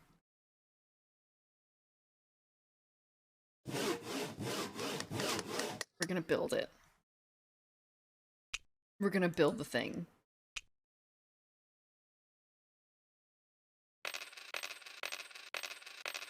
I'm so poor now. So poor. Yeah, we're gonna confirm. Mm-hmm.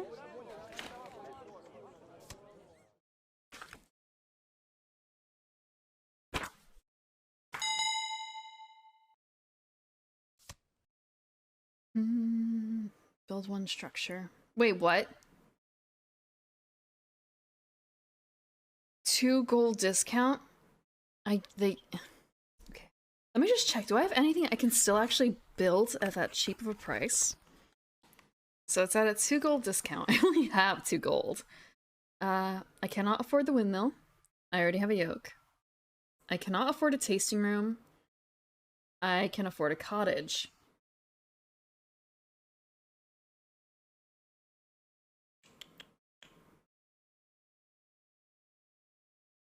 that is normally, I want to say, it's way too good to pass up.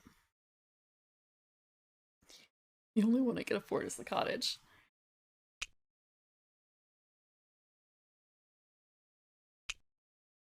More cards cannot hurt.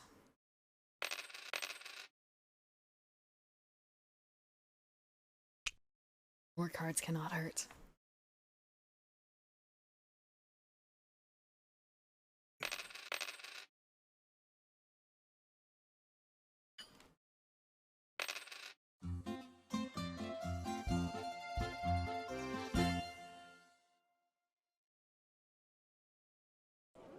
Mm-hmm.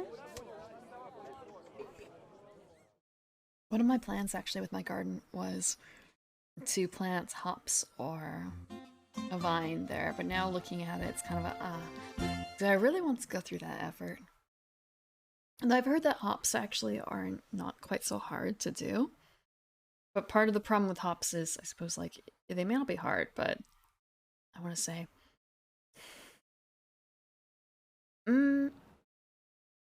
they may not be hard, but the ones that are more hardy, or rather, the ones that are more, like, weedy, I suppose, may not necessarily be worth turning into anything. And also, like, I don't make beer. It's not a hobby of mine. I can imagine making wine. However, it's also... it's a lot of work. And also, you need quite a lot of grapes in order to make a lot of wine.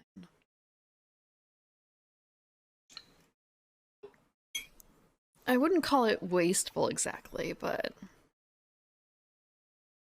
I know that there's a rough conversion that you can use, like X pounds of grapes into this much juice, essentially. And it's not a super favorable conversion rate. And then there's the case of like, the wine, the type of grapes that are good for the particular region. The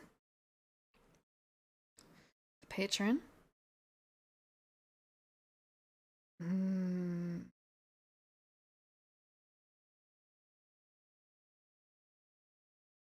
then there's also the case of like, what kind of wine would I even try and grow?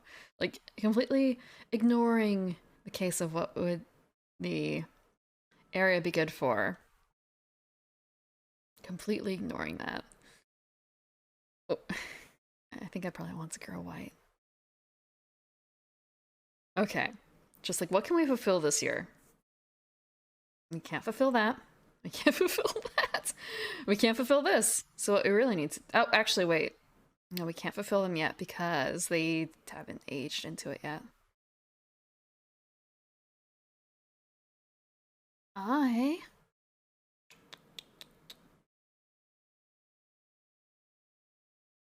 If I...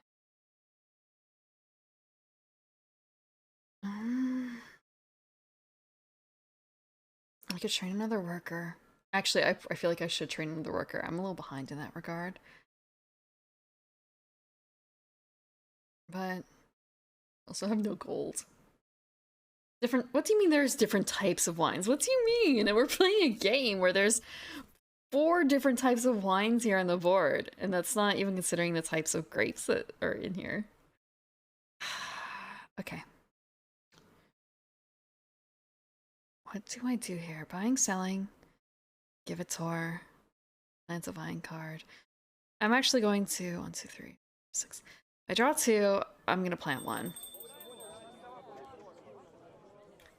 I mean, we have like name a grape, and people will make a wine simply out of that, and it will be that sort of thing. Like, so Merlot is a type of grape. It's a type of grape plant. And you can make a wine entirely out of that, or you can mix it with something else and call it like a table wine or just a blend. It's the same thing, really. Or maybe it might be like a house wine.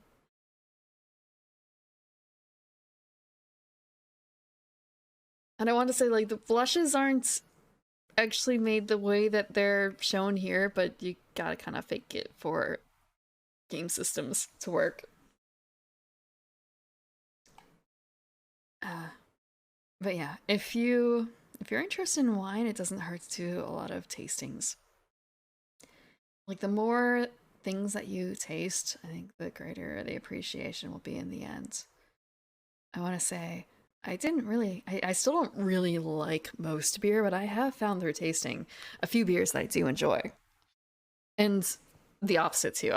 I would say I like 95% of ciders I've come across, but there are a few ciders that I do not like and would not drink again. Or ones that I'm okay with, but I just would not buy again. Like the hopped ones. The add hops. It's not great for me. Mexican beer. I don't know a whole lot about Mexican beer, or how it's produced. I know a little bit about how beer is produced because my board game group my board game group has some overlap with a brewing group.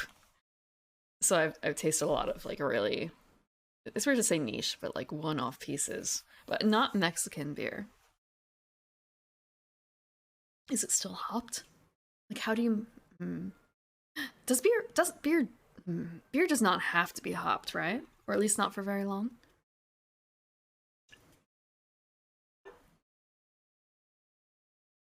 Mm.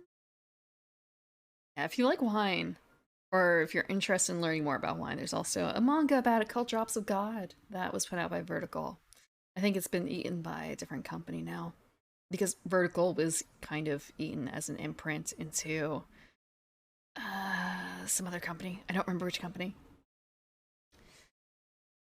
It's edutainment, so to speak. And it's more focused about drinking wine and not necessarily growing it, which is kind of a different beast. Related, but still different. They're cousins. Siblings? Okay. Fuck! Fuck! I have too much red wine. Okay, 1, 2, 3, 4, 5, 6, 7. Okay, I'm gonna have to like toss shit away. I am going. Shit, if I want to play Summer Visitor, it has to be with my Grande. That kind of sucks. I'm green. So that's seconds. So it's just kind of a case of up here. What are the different actions if I want to play that one person?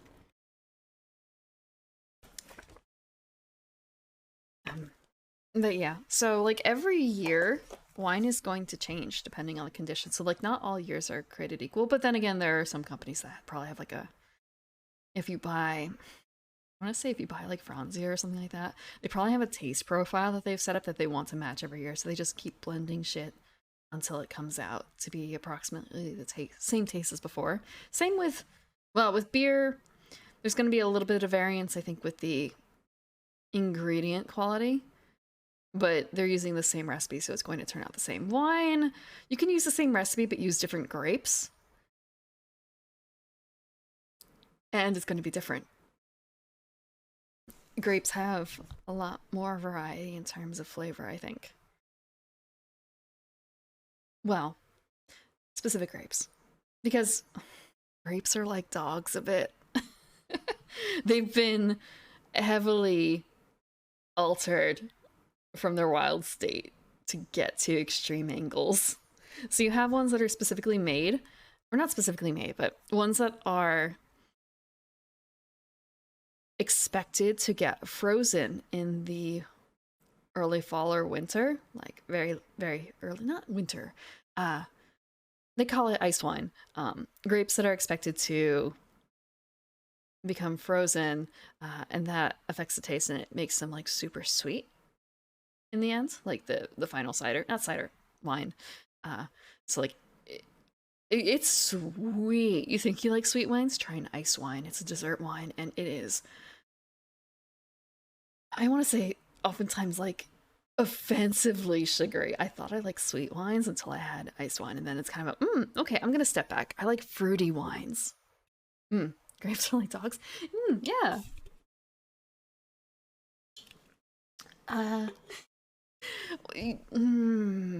Look at a Riesling and then look at it like a Pinot Noir.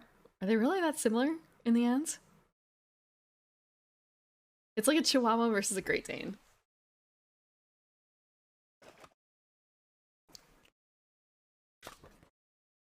And one of the other parts about making wine is not just the type of grape, but also where it's grown. Makes a terroir. Terroir? The ground. The ground affects it too. Which is why I'm a bit concerned about trying to grow it where I am. The soil will affect it. And the climate too. Like, it's a combination of both things. Okay, let's see. I don't want to plant these.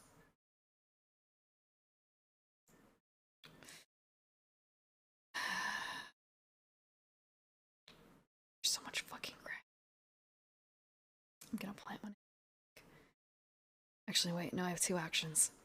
One of them is going to be harvesting, the other one's going to be making wine. Or fulfilling an order, which I can't do shit. I don't have money. And things are not going to age in between. And once I make it into a wine, it's not going to age anymore.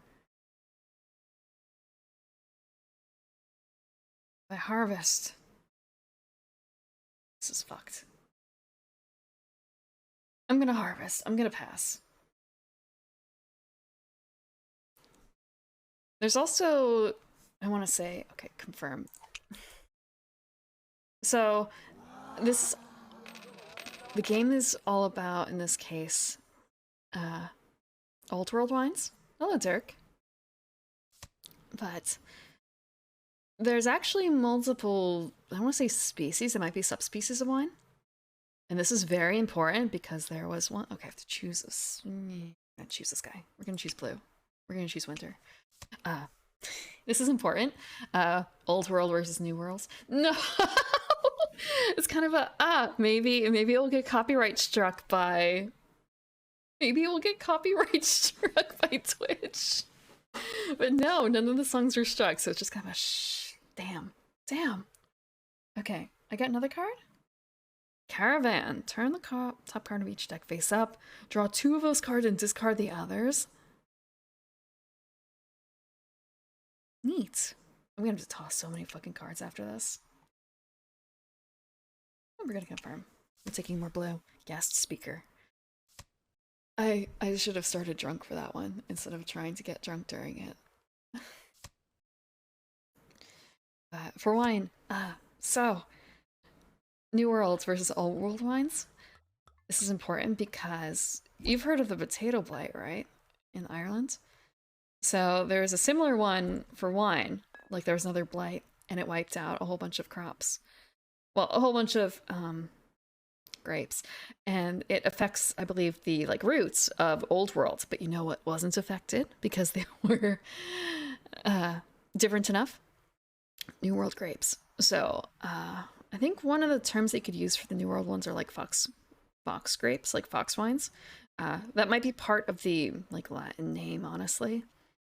So a lot of the time what they do is they will graft like an apple tree or citrus tree. They graft the rootstock, or they have the rootstock in the ground of an American wine. And then on top of that, they basically cut the top of the Old World one off, or the Old World variety off, and attach it onto the rootstock of the American type. And it's going to produce grapes of the Old World type because that's what's on top. But it fuses together into one plant. But you can't breed that. It doesn't work that way, like apples. But it lets the Old World varieties flourish in a really weird kind of state. Same thing with apples, too. Apples are propagated by grafting, more so. If you take an apple from seed and try and grow it, it's not going to be the same type as its parent. Okay, we're making wine. We're harvesting a field. Oh shit. Look at this card. All players may pay a gold to train a worker. Gain 1 victory point for each opponent who does this. That's a discount. It's a discount. I still actually need to do my practice for today for singing too. I'm practicing 2 songs, and it's kind of a case of I've gotten better at one, but the other one I don't know if I've necessarily improved at yet. But I feel like I know where I'm going with the second one. One of them I partially sang a little bit at karaoke, but the other one I have not. That one might be saved for something else. At least that one has a karaoke track available. I don't want to draw more cards. I have way too many cards. Actually, shit, I really, really, really, really need to fill orders. I need to fill orders so bad. Okay. And I can't. I can make wines. I can't fill orders. I can't force the aging process. I have 1, 2, 3. 10 fucking cards. I have to discard down to 7. So I guess it's a case of like, do I trash the... I'm gonna trash the Sangiovese. Or Sangiovis? Sangiovese. Should use the fucking organizer. The other thing is I can do this. Although I cannot benefit from it, which is the unfortunate part, because I don't have any money. I have no money.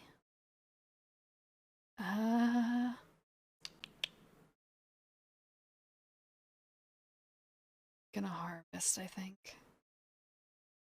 Because the other option is drawing cards. I misplayed.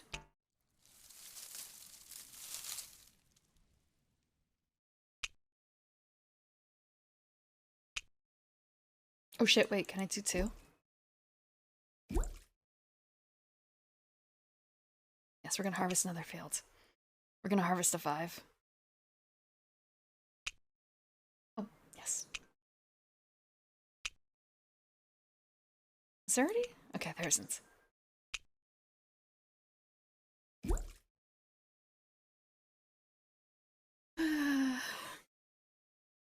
I know that I have to eventually look at the karaoke vibe, but I'm going to do that maybe this Saturday. I took Saturday off. And it's kind of going to be a bit of a catch-up day for things. There's a bunch of VODs I have to go through.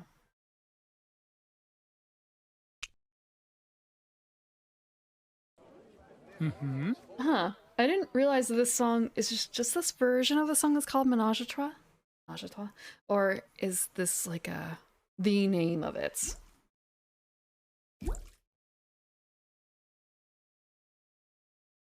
Normally, I don't mind listening to this kind of thing. It's more of a case of not knowing the names of the songs. That's it. And everything that's coming up when I'm looking at it. Okay, Menage a Trois is a song by Alcazar. Thanks. It's a song by Alcazar.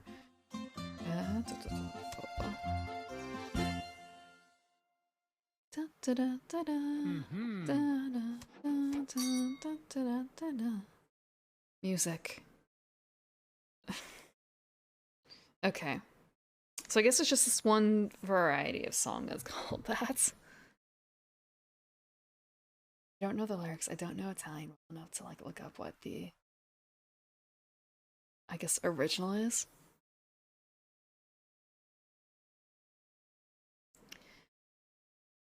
Okay, let's see.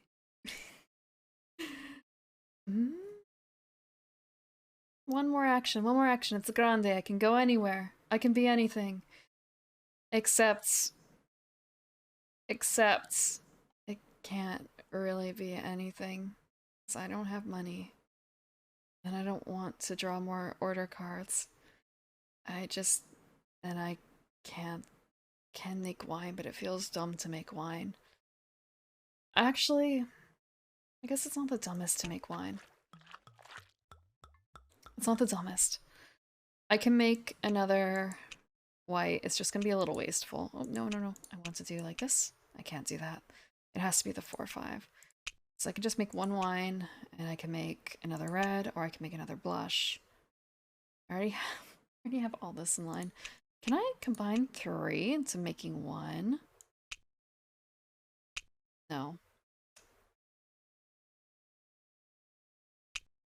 Okay, I can do this. Excellent. This is gonna put me on track.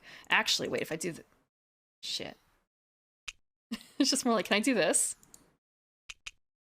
I can. And it's gonna make that, but it's gonna age immediately into what I need. or beyond what I need. So I just do this, let it age, it will hit the 8, and that will be good. It's not super wasteful. Do I want to make another wine? Kind of a why not, I suppose. We'll do it. We'll do it. Casual, as you do. Let's just make another red. Let's just toss another red in there. I'm gonna have no fucking white wine to sell.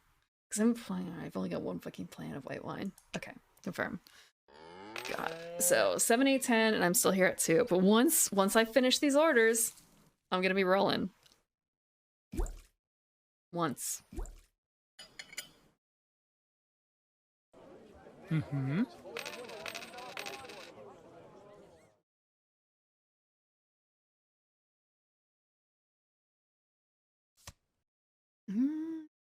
Age. Oh.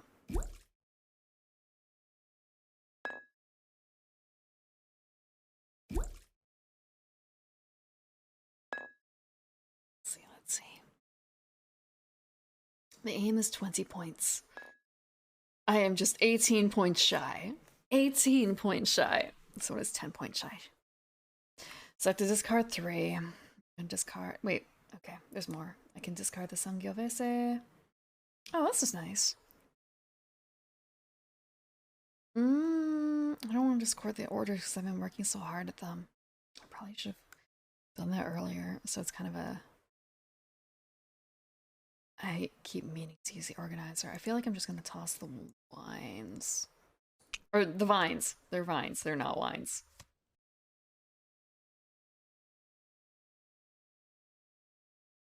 We're going to confirm. It feels really bad to just throw the fucking vines away. Okay. When are we going to wake up? Lyra? I feel like maybe I should be doing the points. Maybe I should be doing the points. Okay, just looking at what I can fulfill this season. Or not season, this year. So I'm 1 away on this guy. I can actually fulfill this one. I can exactly fulfill that. And I can't actually fulfill this one because I don't have any. Where does it come from? Malvasia.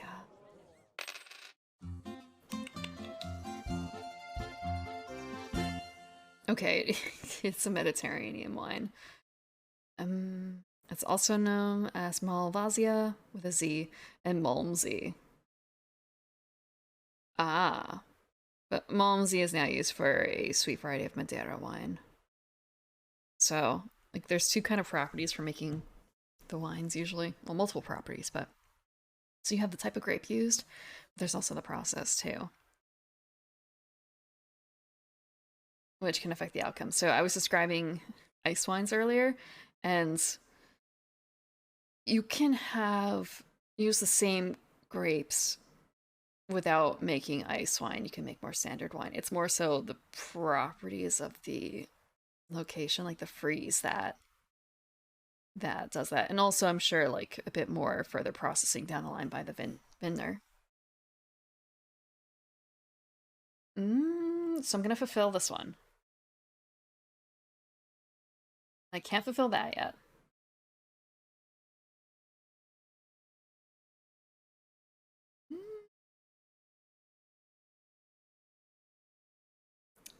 I'm going to plant.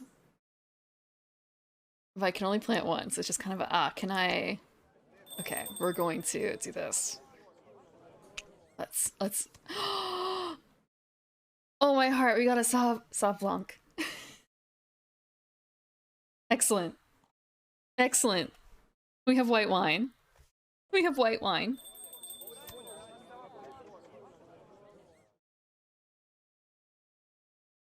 And no one's doing anything in this season. Okay. Okay, it's just more like, can we plant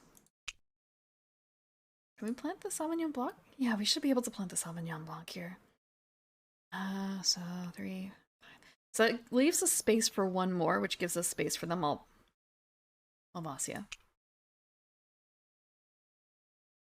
I'm going to plant another grape, and I'm going to plant the Malvasia on that same spot. Or no, I can't play the. I cannot play the Pinot there. The Pinot.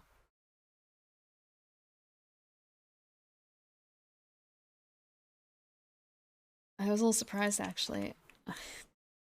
I didn't realize that someone had put something in my art tag, I guess, during or after karaoke stream. I didn't actually see it until I saw someone retweet it, and it's just kind of a wait, is that me on my own timeline? I haven't seen this art before. Thank you for the redeem for the posture check. Sitting up proper now. Okay. Let's see. I feel like I am done now, unless I use the organizer. If I use the organizer, what I really need to do is fill an order. Okay, I have tea here. The lemon echidna, licorice tea. It does not quite go with the cider. It's a bit strange. I also have a cider here. A Citra cider. Citra is a type of hops. I thought I misread it initially as like citrus. Like trying to sound like citrus without a you know, the weasel words of branding, of marketing, where like Citra. It's not citrus, but it certainly gives the feel of it. But no, Citra is a type of hop. Hops are used in beer. So I kind of have like a mix of... Yeah, feels weird to say like other two major alcohol categories, because there's also just like pure alcohol, but for some reason... I did take a sip of tea.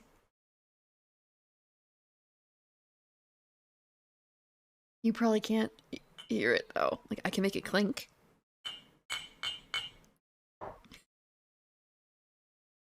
Let's see. Okay. So I need to save something for filling the order.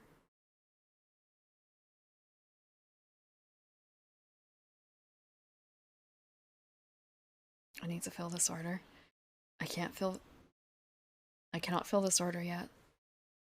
I will be able to fill it, however, if I harvest. So I'm going to wait.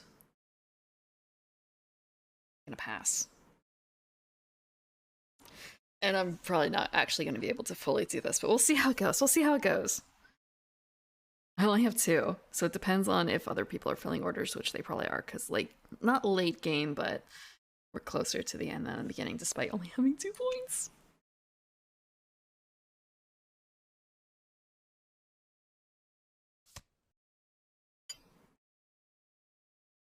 Did I eat today? Not exactly. I actually woke up. I woke up really. I woke up really late. I woke up really late, so I actually woke up like 10 minutes before a stream. Someone was very cuddly. My cats have been very extremely cuddly, and I have to wonder if it's jealousy. And like it might be partially jealousy. The governor here. Choose up to 3 opponents to each give you a summer visitor card. Gain a victory point for each of them who cannot. Oh my god, that's great. Okay. That's great. I'm hoping that I'm digging for one that will give me like, hey, fill more orders. I'm going to eat after stream. Just drinking on an empty stomach. No big deal. It's just one. It'll be fine. I'm not gonna drink more than that. Okay. See the stretch. I'm just thinking. I'm thinking and thinking about what I'm going to do here. Oh, exporter. I missed it. I missed what I drew. Okay. Ow.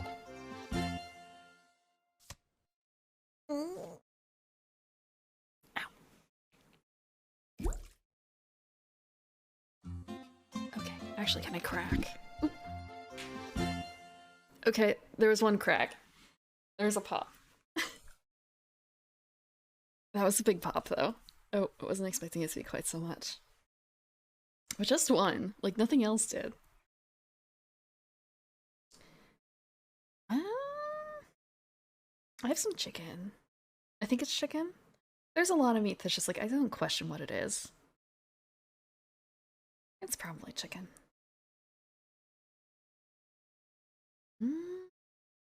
Exporter.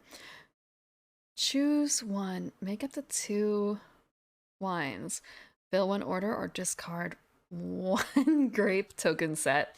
Or 1 grape token to gain 2 victory points.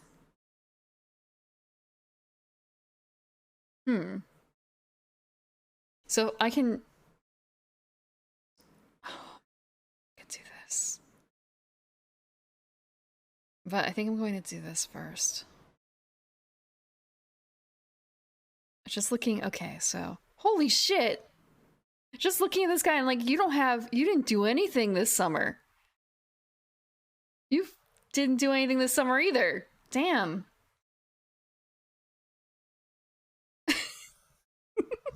Fuck. Okay. I need to step up the game. Okay. We're gonna fill a wine order. We're gonna fill this one, because it's the only one we can fill. I believe. Okay, so we're gonna fill it with this and this, because it's on the nose. That's 5 points, 2 residuals. And also an extra victory point, because... But I'm going to be very slow at this, I think, in terms of like looking at what other people are doing. Like, if you have so many people on hand, you have big plans that I probably can't deal with. Have a good night, Boomabo.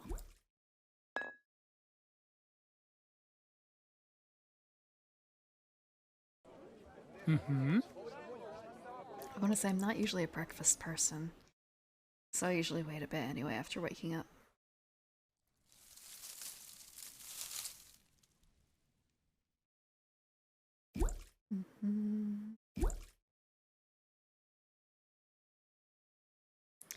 I've been getting a lot of pets out of Contessa, my feral cat. I probably shouldn't call her feral anymore, but I've gotten so many pets now, but only really pre-feeding. After feeding, she's not interested. But the fact that I'm able to give her chin scritches and stuff, and side scritches to some extent, and back pets again to some extent, means a lot. Okay, so we're not gonna draw an order card. We're gonna... We can't fulfill another one. We can actually. We can fulfill another wine order. No, shit, we can't because that's an 8. We only have a 7. It's the 8. So we won't be able to do it.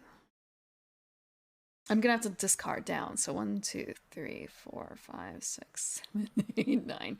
Okay.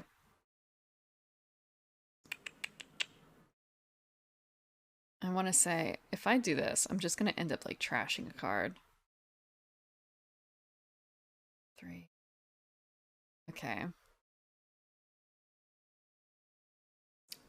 I don't need to draw more cards though, which is part of the problem here. Like, make up to 2 wines. Might want to do that actually. Okay, actually, we're gonna do this because we're gonna play both of these. So we're gonna confirm. Oh shit, that was the wrong one. Fuck. That was not my plan. I meant to do this one instead. Fuck. It's too late. I cannot take that back. Maybe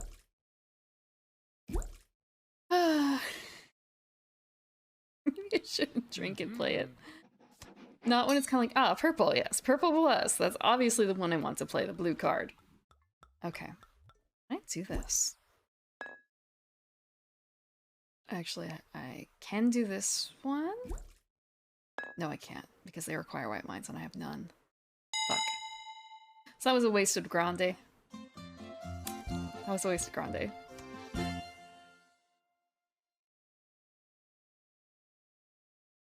I still have so many people. So many people.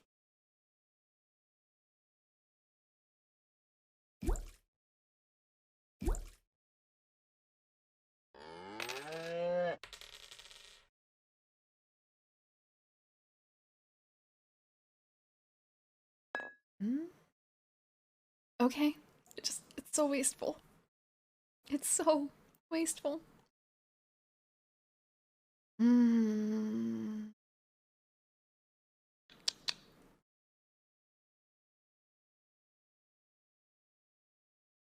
Mm. It's really easy to do. I understand why there's a cap. It's just kind of a... I really need to fucking use that organizer. I need to use the cards I have.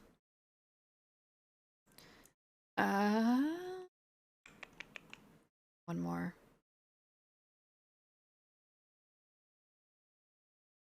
I want to say this is probably more beneficial to me than to some others, honestly. Because some of them have capped out, so they can't make use of it. Everyone's at 11 and I'm only at 8. Okay.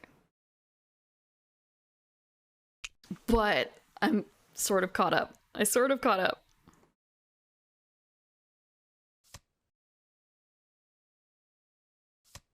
All right, you can also go into the negatives. You can go into the negatives for victory points. There might be like a minimum on the board of like -5, but you can go backwards.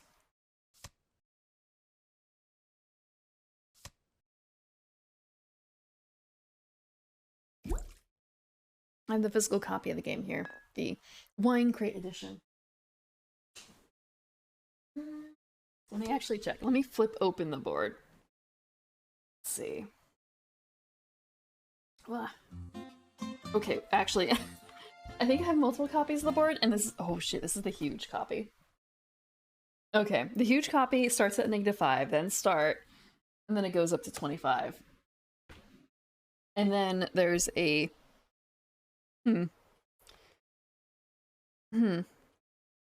Okay, there's actually 30 slots on it, but it's a bit strangely labeled, and it seems like it's for the cooperative, so I'm not certain how that works. Okay, 12, 11, 11. Do I want to go first? Or do I want to do something else instead? I've been angling for some things. I think I need to go closer to the beginning if I want to do some good.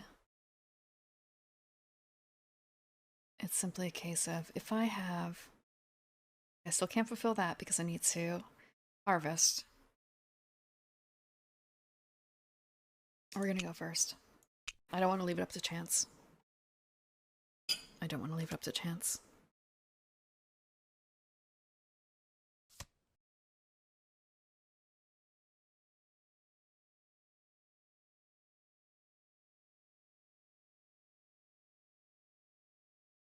Okay, worker placement. I don't actually know if we want to do anything. Oh, wait.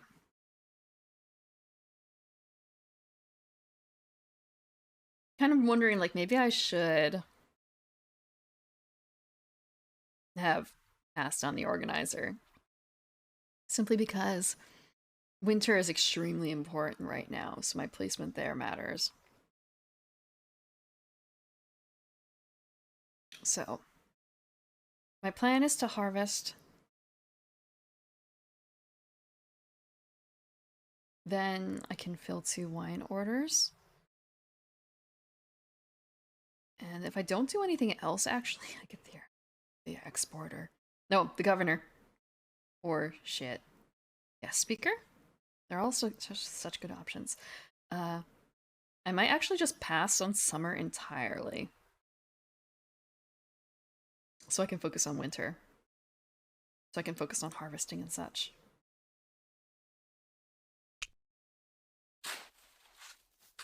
It's one of those things where you feel like you're not doing anything when you do that sort of thing, like, passing very first turn.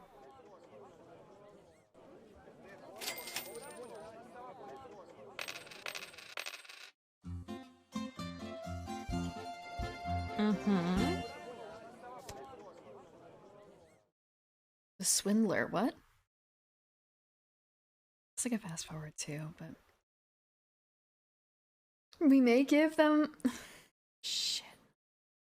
I suppose the question is also whose card is this? I want to say money's not worth points. I'll give them money. Money is not worth points. As far as I know. Yeah, we're gonna give them the cash because we're gonna have more soon. I'm actually surprised by how little residuals the others have. But then again, I guess I've been working on bigger orders. I guess it does, but...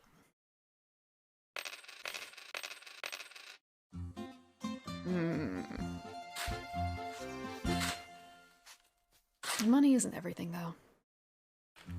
Money isn't everything.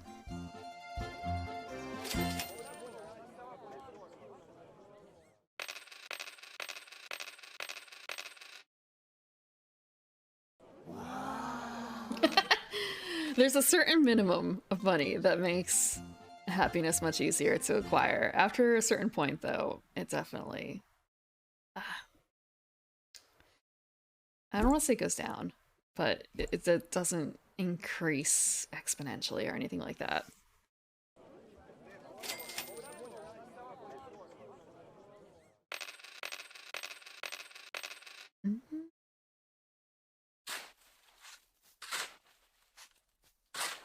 It's nice not to be able to worry about things. I'm gonna put a soft cap on money.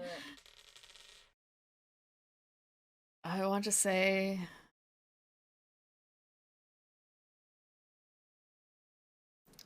It also kind of depends on where you start, too.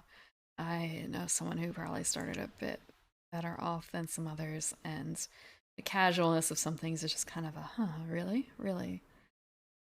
Just like... I get to choose a visitor.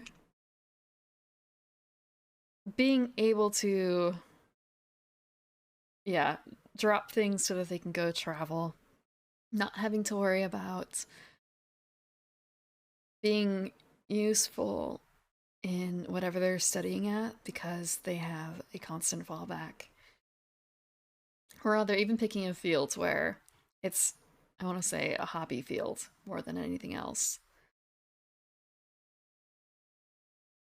And then not having to worry about ongoing payments of things or like, oh no, I owe my family money for this huge thing that I bought. Instead of having to actually pay back a proper loan. There's no interest rate. And I want to say, for the family, like, are they really going to cut you off if something happens and you can't afford to pay it anymore? I don't think so. I don't think that's going to happen, not to you. Golden child. Okay. But it is nice being comfortable enough to not have to super worry about anything.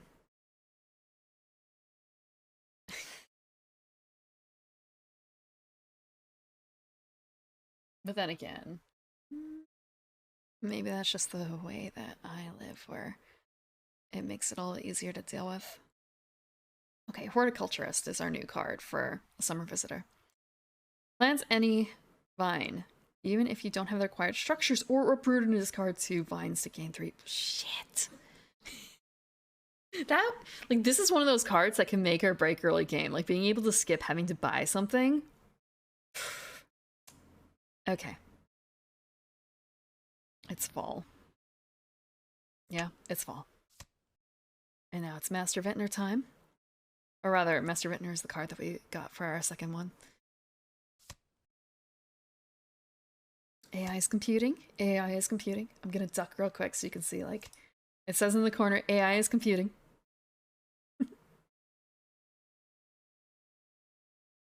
Man, AI is computing a while. Okay, that's because I was clicked out. Because I was out. Ducked out. Master Vintner. Upgrade your cellar to... Shit! Oh, wait. Wait a second. That's good. Sorry, just like, oh, kind of a, oh, I already upgraded my cellar. Oh, but I can age a wine and fill an order. Like that's also very good. So I was whinging about it just being one off on one of the wines, and this would have solved that. Master Vintner makes things go faster. Harvest a field. I'm gonna harvest. We're gonna get some whites. And then we're going to make a wine. Hopefully. I don't have this fully planned out. Please understand. Okay, we also need a champagne. Or rather, like, oh, we just need a white. Yeah, this is when it happens. Okay, we're gonna harvest that. Then we're gonna harvest the second field, and it's just gonna be reds. So we're gonna harvest another field. Oh. I should probably just be testing to see if this is gonna work if I do, like, enter instead. Might be a little bit quicker. No, I have to actually tap. Damn it. No shortcuts.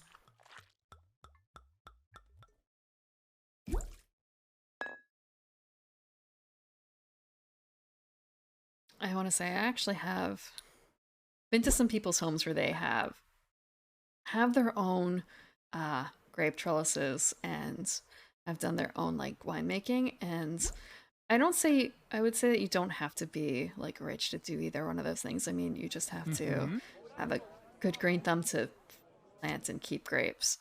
And to make wine doesn't necessarily need a whole lot, but for the two people who I'm thinking of, they kind of really did live in a different, is it echelon? Echelon.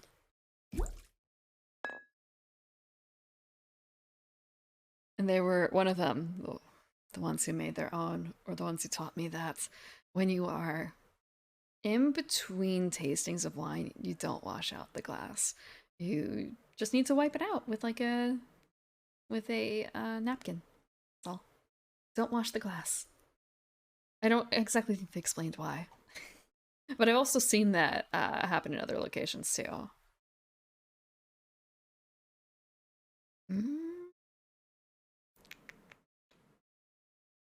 That was also where I saw an Oscar.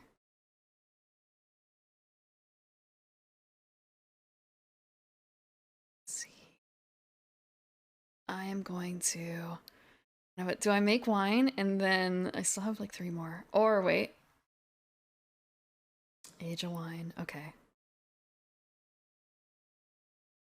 Can make a wine. I can make a wine. And then I can fill an order. I will always at least be able to fill the order. We're gonna make a wine. We're gonna make whites. It's way the fuck overkill. And oh shit, we still need the champagne. Oh. Oh, we have a champagne. Shit, that's right. Okay, so we just need this. So we just make this. Then we can fulfill both orders.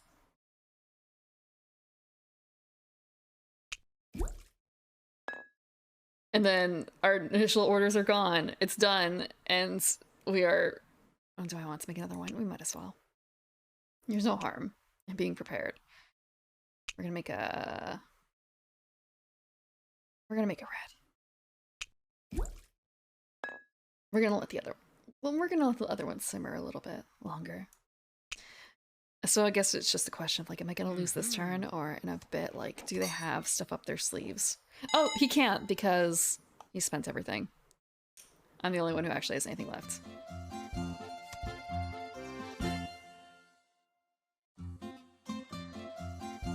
$16. Okay, I really need to fucking step it up.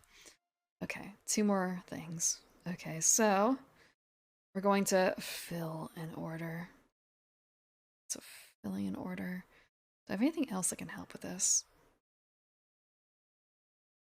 Kind of. Fill the order.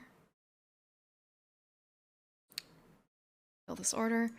It's for this.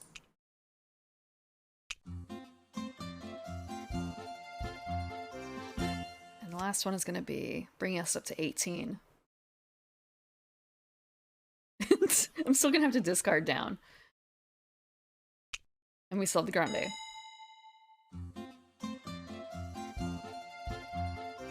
Ugh. Okay, we still have a chance, though. We still have a chance. I just have to be very careful. I want to say I have definitely made mistakes. Just want to make sure there's nothing else. Oh wait, no, I want to actually play the exporter instead because... Oh, yeah. I want to play the exporter. Mm-hmm. Thanks. It's a worker placement. It's a worker placement game. And I have to play... We have to get 20 points at least, but no more than 25. I don't know why they put the limit in. And I had a really rough start because all my wine orders initially were like really difficult. They were really difficult. So I actually wasn't, I was at like 2 points for the low part. I get to play 2.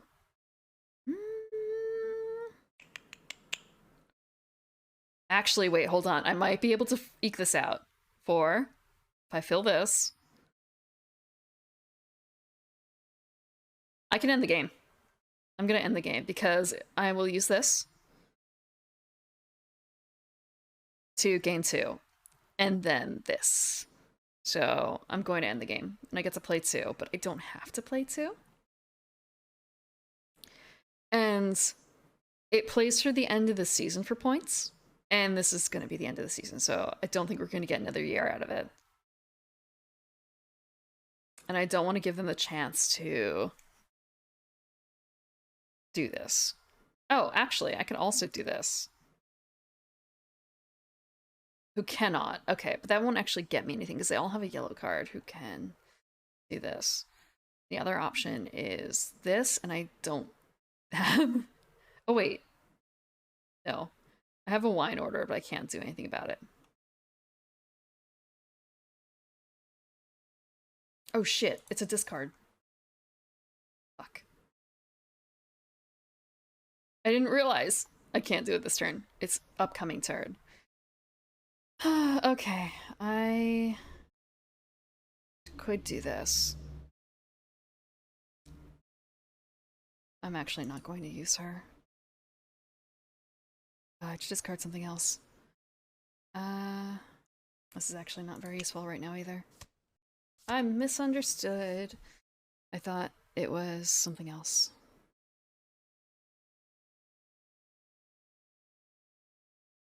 Shit, you know what? I fucked up that entire last turn. I fucked up that entire last turn. It's okay, though.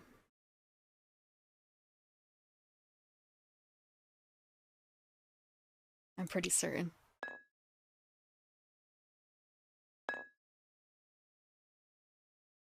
I can still hit 20, and then it's just a case of how much more over 20.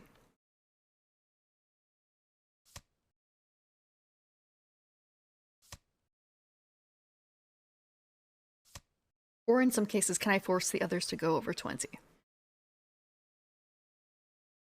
For instance, there was one about, like, giving... People have this option, but they also would fuck themselves over.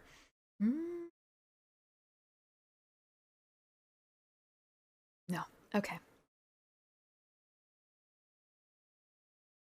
Kind of a... 19 points. When do I wake up? Do I wake up first? Someone else already took that spot. Damn it. Okay. So we're going through seasons. We have spring, summer, fall, winter. Spring is simply choosing the order the players perform. And then you get to put your cock on the board for that. The summer is playing on the summer half of the board. Then is fall, where we do a little bit more calculations. And then winter, you get to play on the winter side of the board.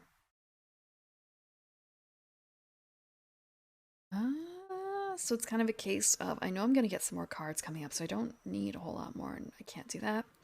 Money's not an issue. I might as well just go first. I might as well go first.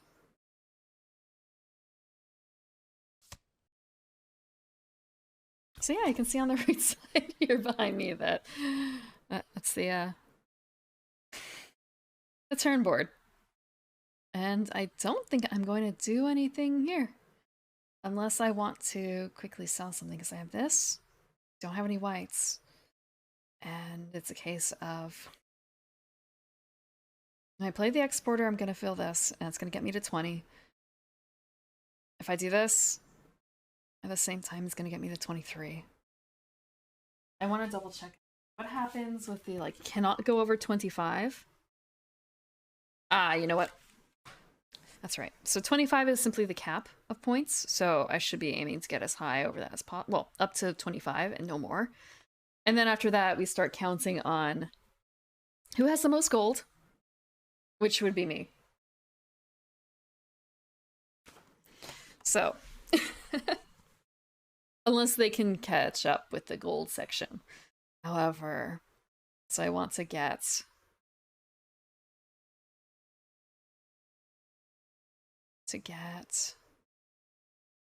this. And then it's a case of... so that's 20, 21. Although then again, like, when I do this, I have to play 2 cards for the cost of 1. Or I can uproot. So, or I can make a blush. Or not a blush. This is a white wine. This is a white wine. It's just more like looking at my board here. I can't fill it unless I use the Master Vintner. I'm going to skip to... I'm not going to plant anything. The other option is like, do I discard? Do I just completely uproot this field and fuck it? I only have 4 tokens. I only have 4 actions I can take, so I have to be very careful about this. And also, it depends on this. But I'm the first, so it's a case of... so this is the first action. Second action could be this. No, second action would have to be Harvest. Third action would be Master Vintner. Fourth action would be Fulfilling an Order. And that's it. That would be the end of it. I would have nothing else. But discard... oh, I have to discard 2... I don't have that, never mind. So I'm just gonna skip to Winter. Because I don't have 2... I don't have 2 green cards. Wait, uproot and discard. Oh shit. Get undo. I am actually going to... okay, I missed it. I'm going to play a Summer Visitor. Mm-hmm. We're going to play the Horticulturist. We're going to discard 2. We're going to uproot this entire field. Bye, first field. You were pretty cool, but I want points.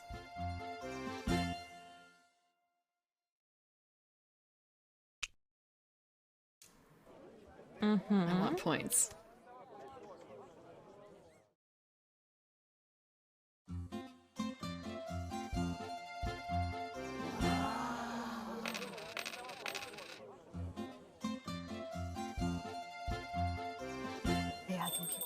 AI computing. So you can see up here is where you can see where all the people's workers are. Or rather, like how many workers they have and how many they've used. If you're thinking about how other people play, which is how you should be playing. But sometimes things elude you. So focus on your own hand. We're gonna skip. We're gonna pass. We're passing until winter. Everyone has to finish the summer. We all go through the seasons together.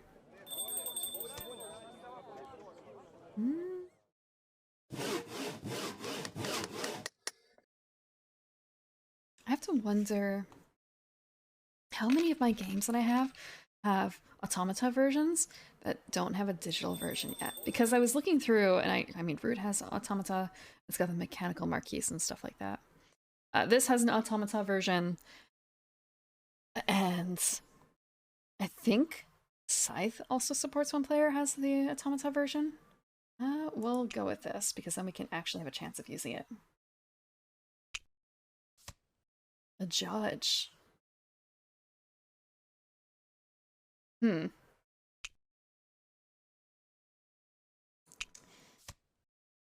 Labor. Harvest up to 2 fields. Okay. He doesn't quite look fully human, does he? Actually, it feels like what they did for these is they took photos and based it on photos.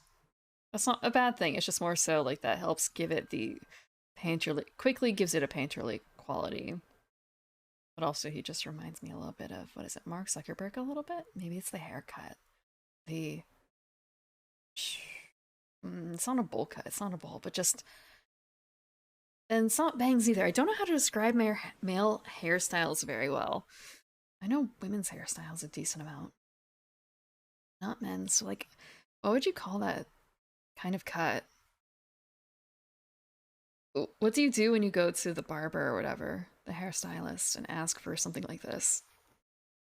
What do men even ask for when they go to get their hair cut? Like, I've been to the barber shop with my with my nephew, and just woken up. There are some men with long hair. You can do things with that. But I just don't really know anything about the short styles. I know, like, for girl short styles, things like pixie cuts. And then there's the, what's that style where it's like partially shaven? Undercuts, right? I know that term. And then there's a few others, actually. I don't, like asymmetrical bob, I suppose, is another one. But for men, it's like, okay, crew cut, shave at whatever the number is on the razor.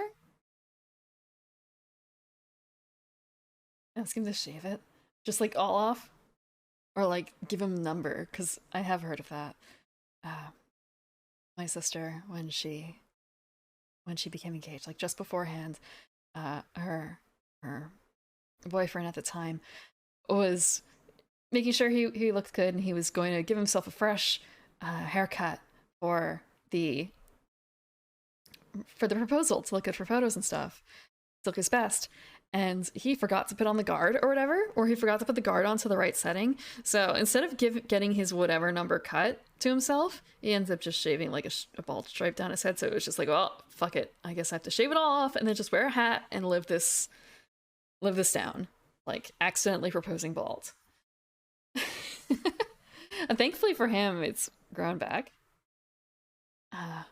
But just kind of that's the only reason why I know why I guess razors have guards, so it's not always just like straight down to skin level. That's the only reason.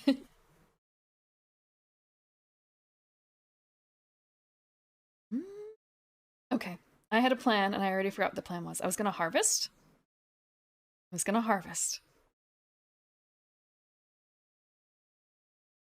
I only have 1 field to harvest. Can't fit that order. I'm gonna harvest.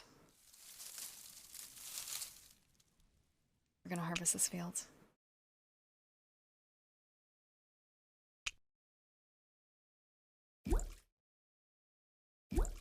Two numbers and scissors.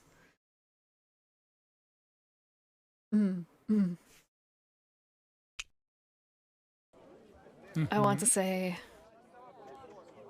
when I have in the past gone to a hairdresser, I've usually gone back to the same one. She's done good things. Good things.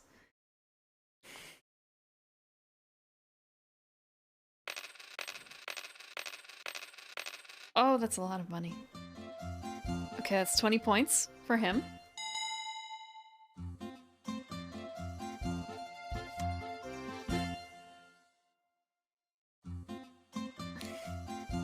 Is he the only one who's gonna hit 20? There's no way he's gonna stay at 20 though. Lose 1 or what? Player on the right though. That's not me.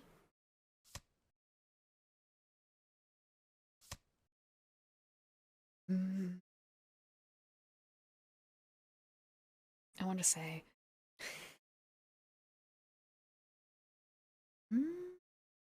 I once dyed my hair black, and they say that semi-permanent dye is, I guess, supposed to weaken over time. I did not see it weaken.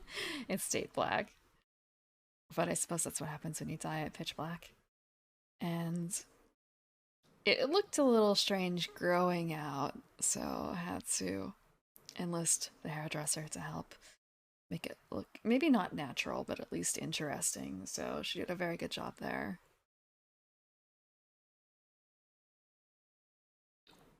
A bit of a goth stage.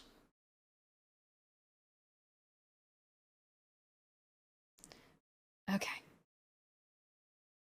We're going to play this, actually. Oh, no, I don't want that. I want to play a winter card. Play the winter card to do this.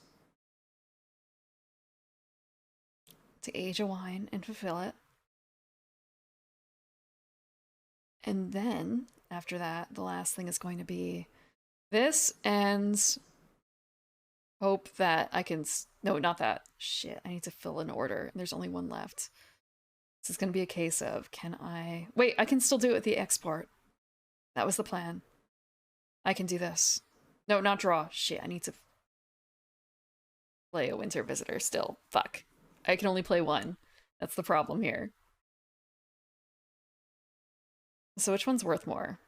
That one? This one's clearly worth more. So it's a case of...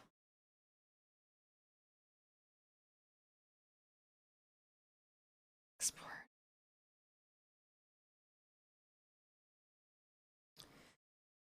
I have to play the Master Vintner to fulfill this order. The other one I can fulfill regardless, so that's kind of the problem here. Okay, stretch.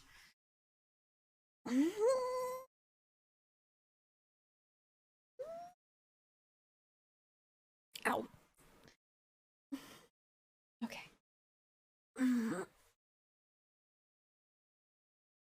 Okay. Stretched. Stretched. Loosen the shoulders up. 17. Okay, so if I simply get through with the Master Vintner, I suppose it's just a case of it being chancy, but people are going to be filling the orders. There's no fucking way they're not going to fill orders. There's no way. But all I have to do is technically beat 20, but right now it's not going to stay that way. Fuck.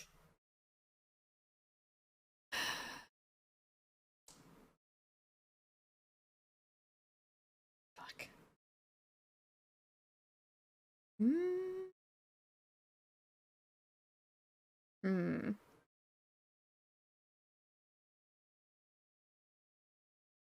Actually, no, this is gonna be fine. This should be fine. Mm-hmm. No, we're not gonna play that one. We're not gonna play that one. We're gonna play this one. We're gonna export our wine.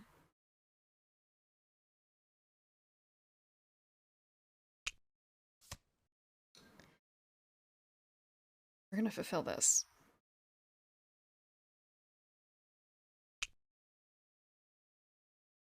We're gonna fulfill this.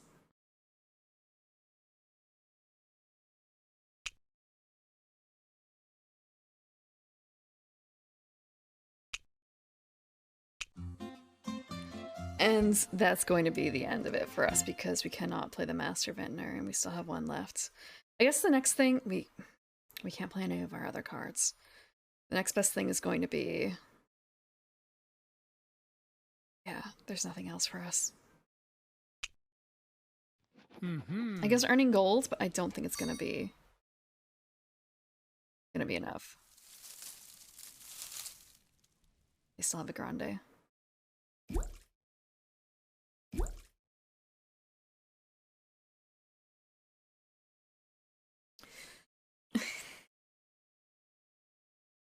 So I can earn more money. or uproot or harvest a field. Wait. Okay. More of a... I can make wine. I don't think...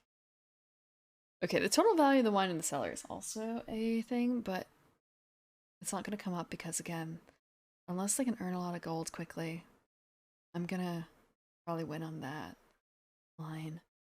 So what I do here doesn't super matter. We're going to make that.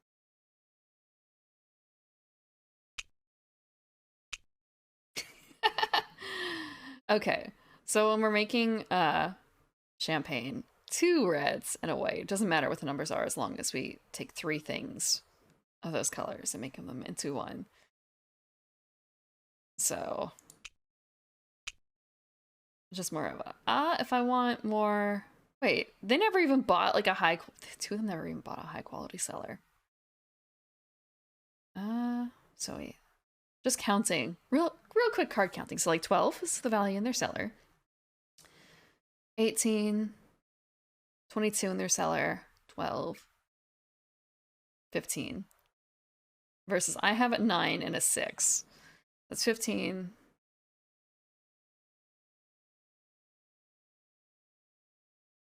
Versus 20. So if it were to come down to it, I would probably need to make like something high, and we'll just do this. It doesn't super matter. I'm not going to have a chance to do much else with it. Making wine just because. Actually, on Thursday, I'm going to be at the playing board games in person, so I think I'm going to take this because it's Beaujolais Nouveau Day. Although I don't think the place I'm going to be drinking it and playing games at is going to have any Beaujolais Nouveau. But we'll see. Like, maybe there's a chance, but I highly doubt it. No one goes there for wine. They go there for beer.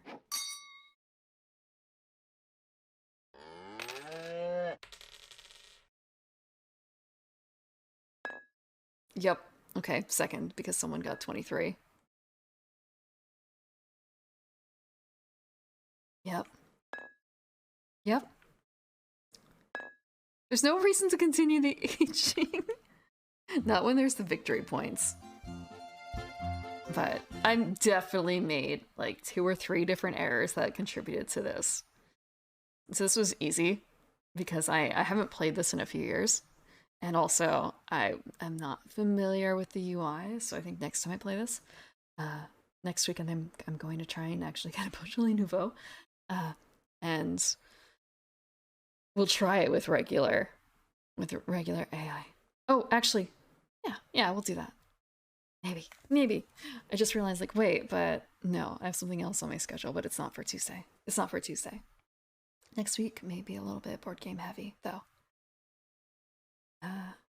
But I shouldn't be alone. Okay, save replay? Like, thanks. This is gonna be a stellar game to replay. So, okay. This is kind of nice, though, the organization of this. Like, okay, the most amount of points, first tiebreaker, or the driving force to win, how many victory points you have. Second, if this is a tie, then it's the amount of lira you have. If that's a tie, then it's the amount of wine you have in the cellar, like the value of the wine in the cellar. If that's a tie, then you go down to the value of the grapes on the crush pad. And I guess if that's even a tie somehow, then it goes down to the number of workers, but that's not in the copy of the rules I have right here. Again, I have the physical copy like right all over my desk. But so that seems like it's an extra thing. So I want to say it definitely gets easier and it really ramps up in the end in terms of points as you build out. But then again, I mean, it is a worker placement. It's not like engine building. It's not really engine building. But you do have to buy equipment at least.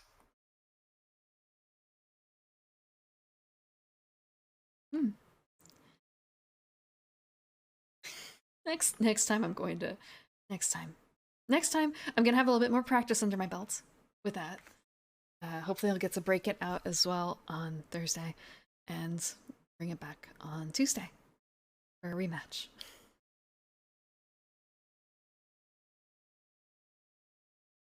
But in the meantime, tomorrow, I'm going to be continuing coteries. What's this? Why do I have a notification here? How do I? Oh. That's strange.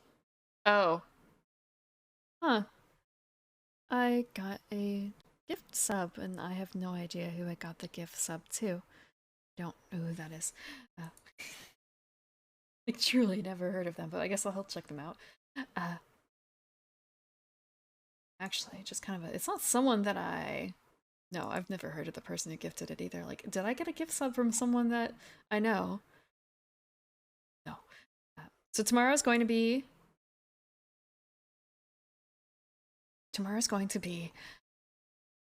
Vampire the Masquerade Coteries, continuing the Good Girl Venture run, waiting for the perfect moment to make a strike. Although, like, looking back on it, it's kind of like, okay, he's not such a bad person after all.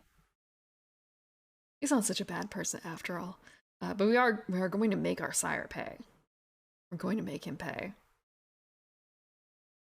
And Saturday is off. I'm not streaming on Saturday night like usual. As in, I normally stream Saturday night, but this Saturday night I cannot. And Sunday I'm going to be going back to Dungeon World. And actually, oh, Callie is starting. Okay. I'm going to raid into Callie. Or at least it looks like she's just starting. The image that I'm seeing is for her either a be right back screen or like a just starting screen. It's her cute interstitial. So, thank you for joining me, Q. And to everyone else too. I was trying to think of like what kind of name should it have? Like, should I just continue to call you Chat? And it's kind of a, well, you know what nightshades are, right? Or is that too cruel to call you a nightshade? Isn't too cruel. I'm still undecided on that. So that's about it. Thank you very much again for coming, and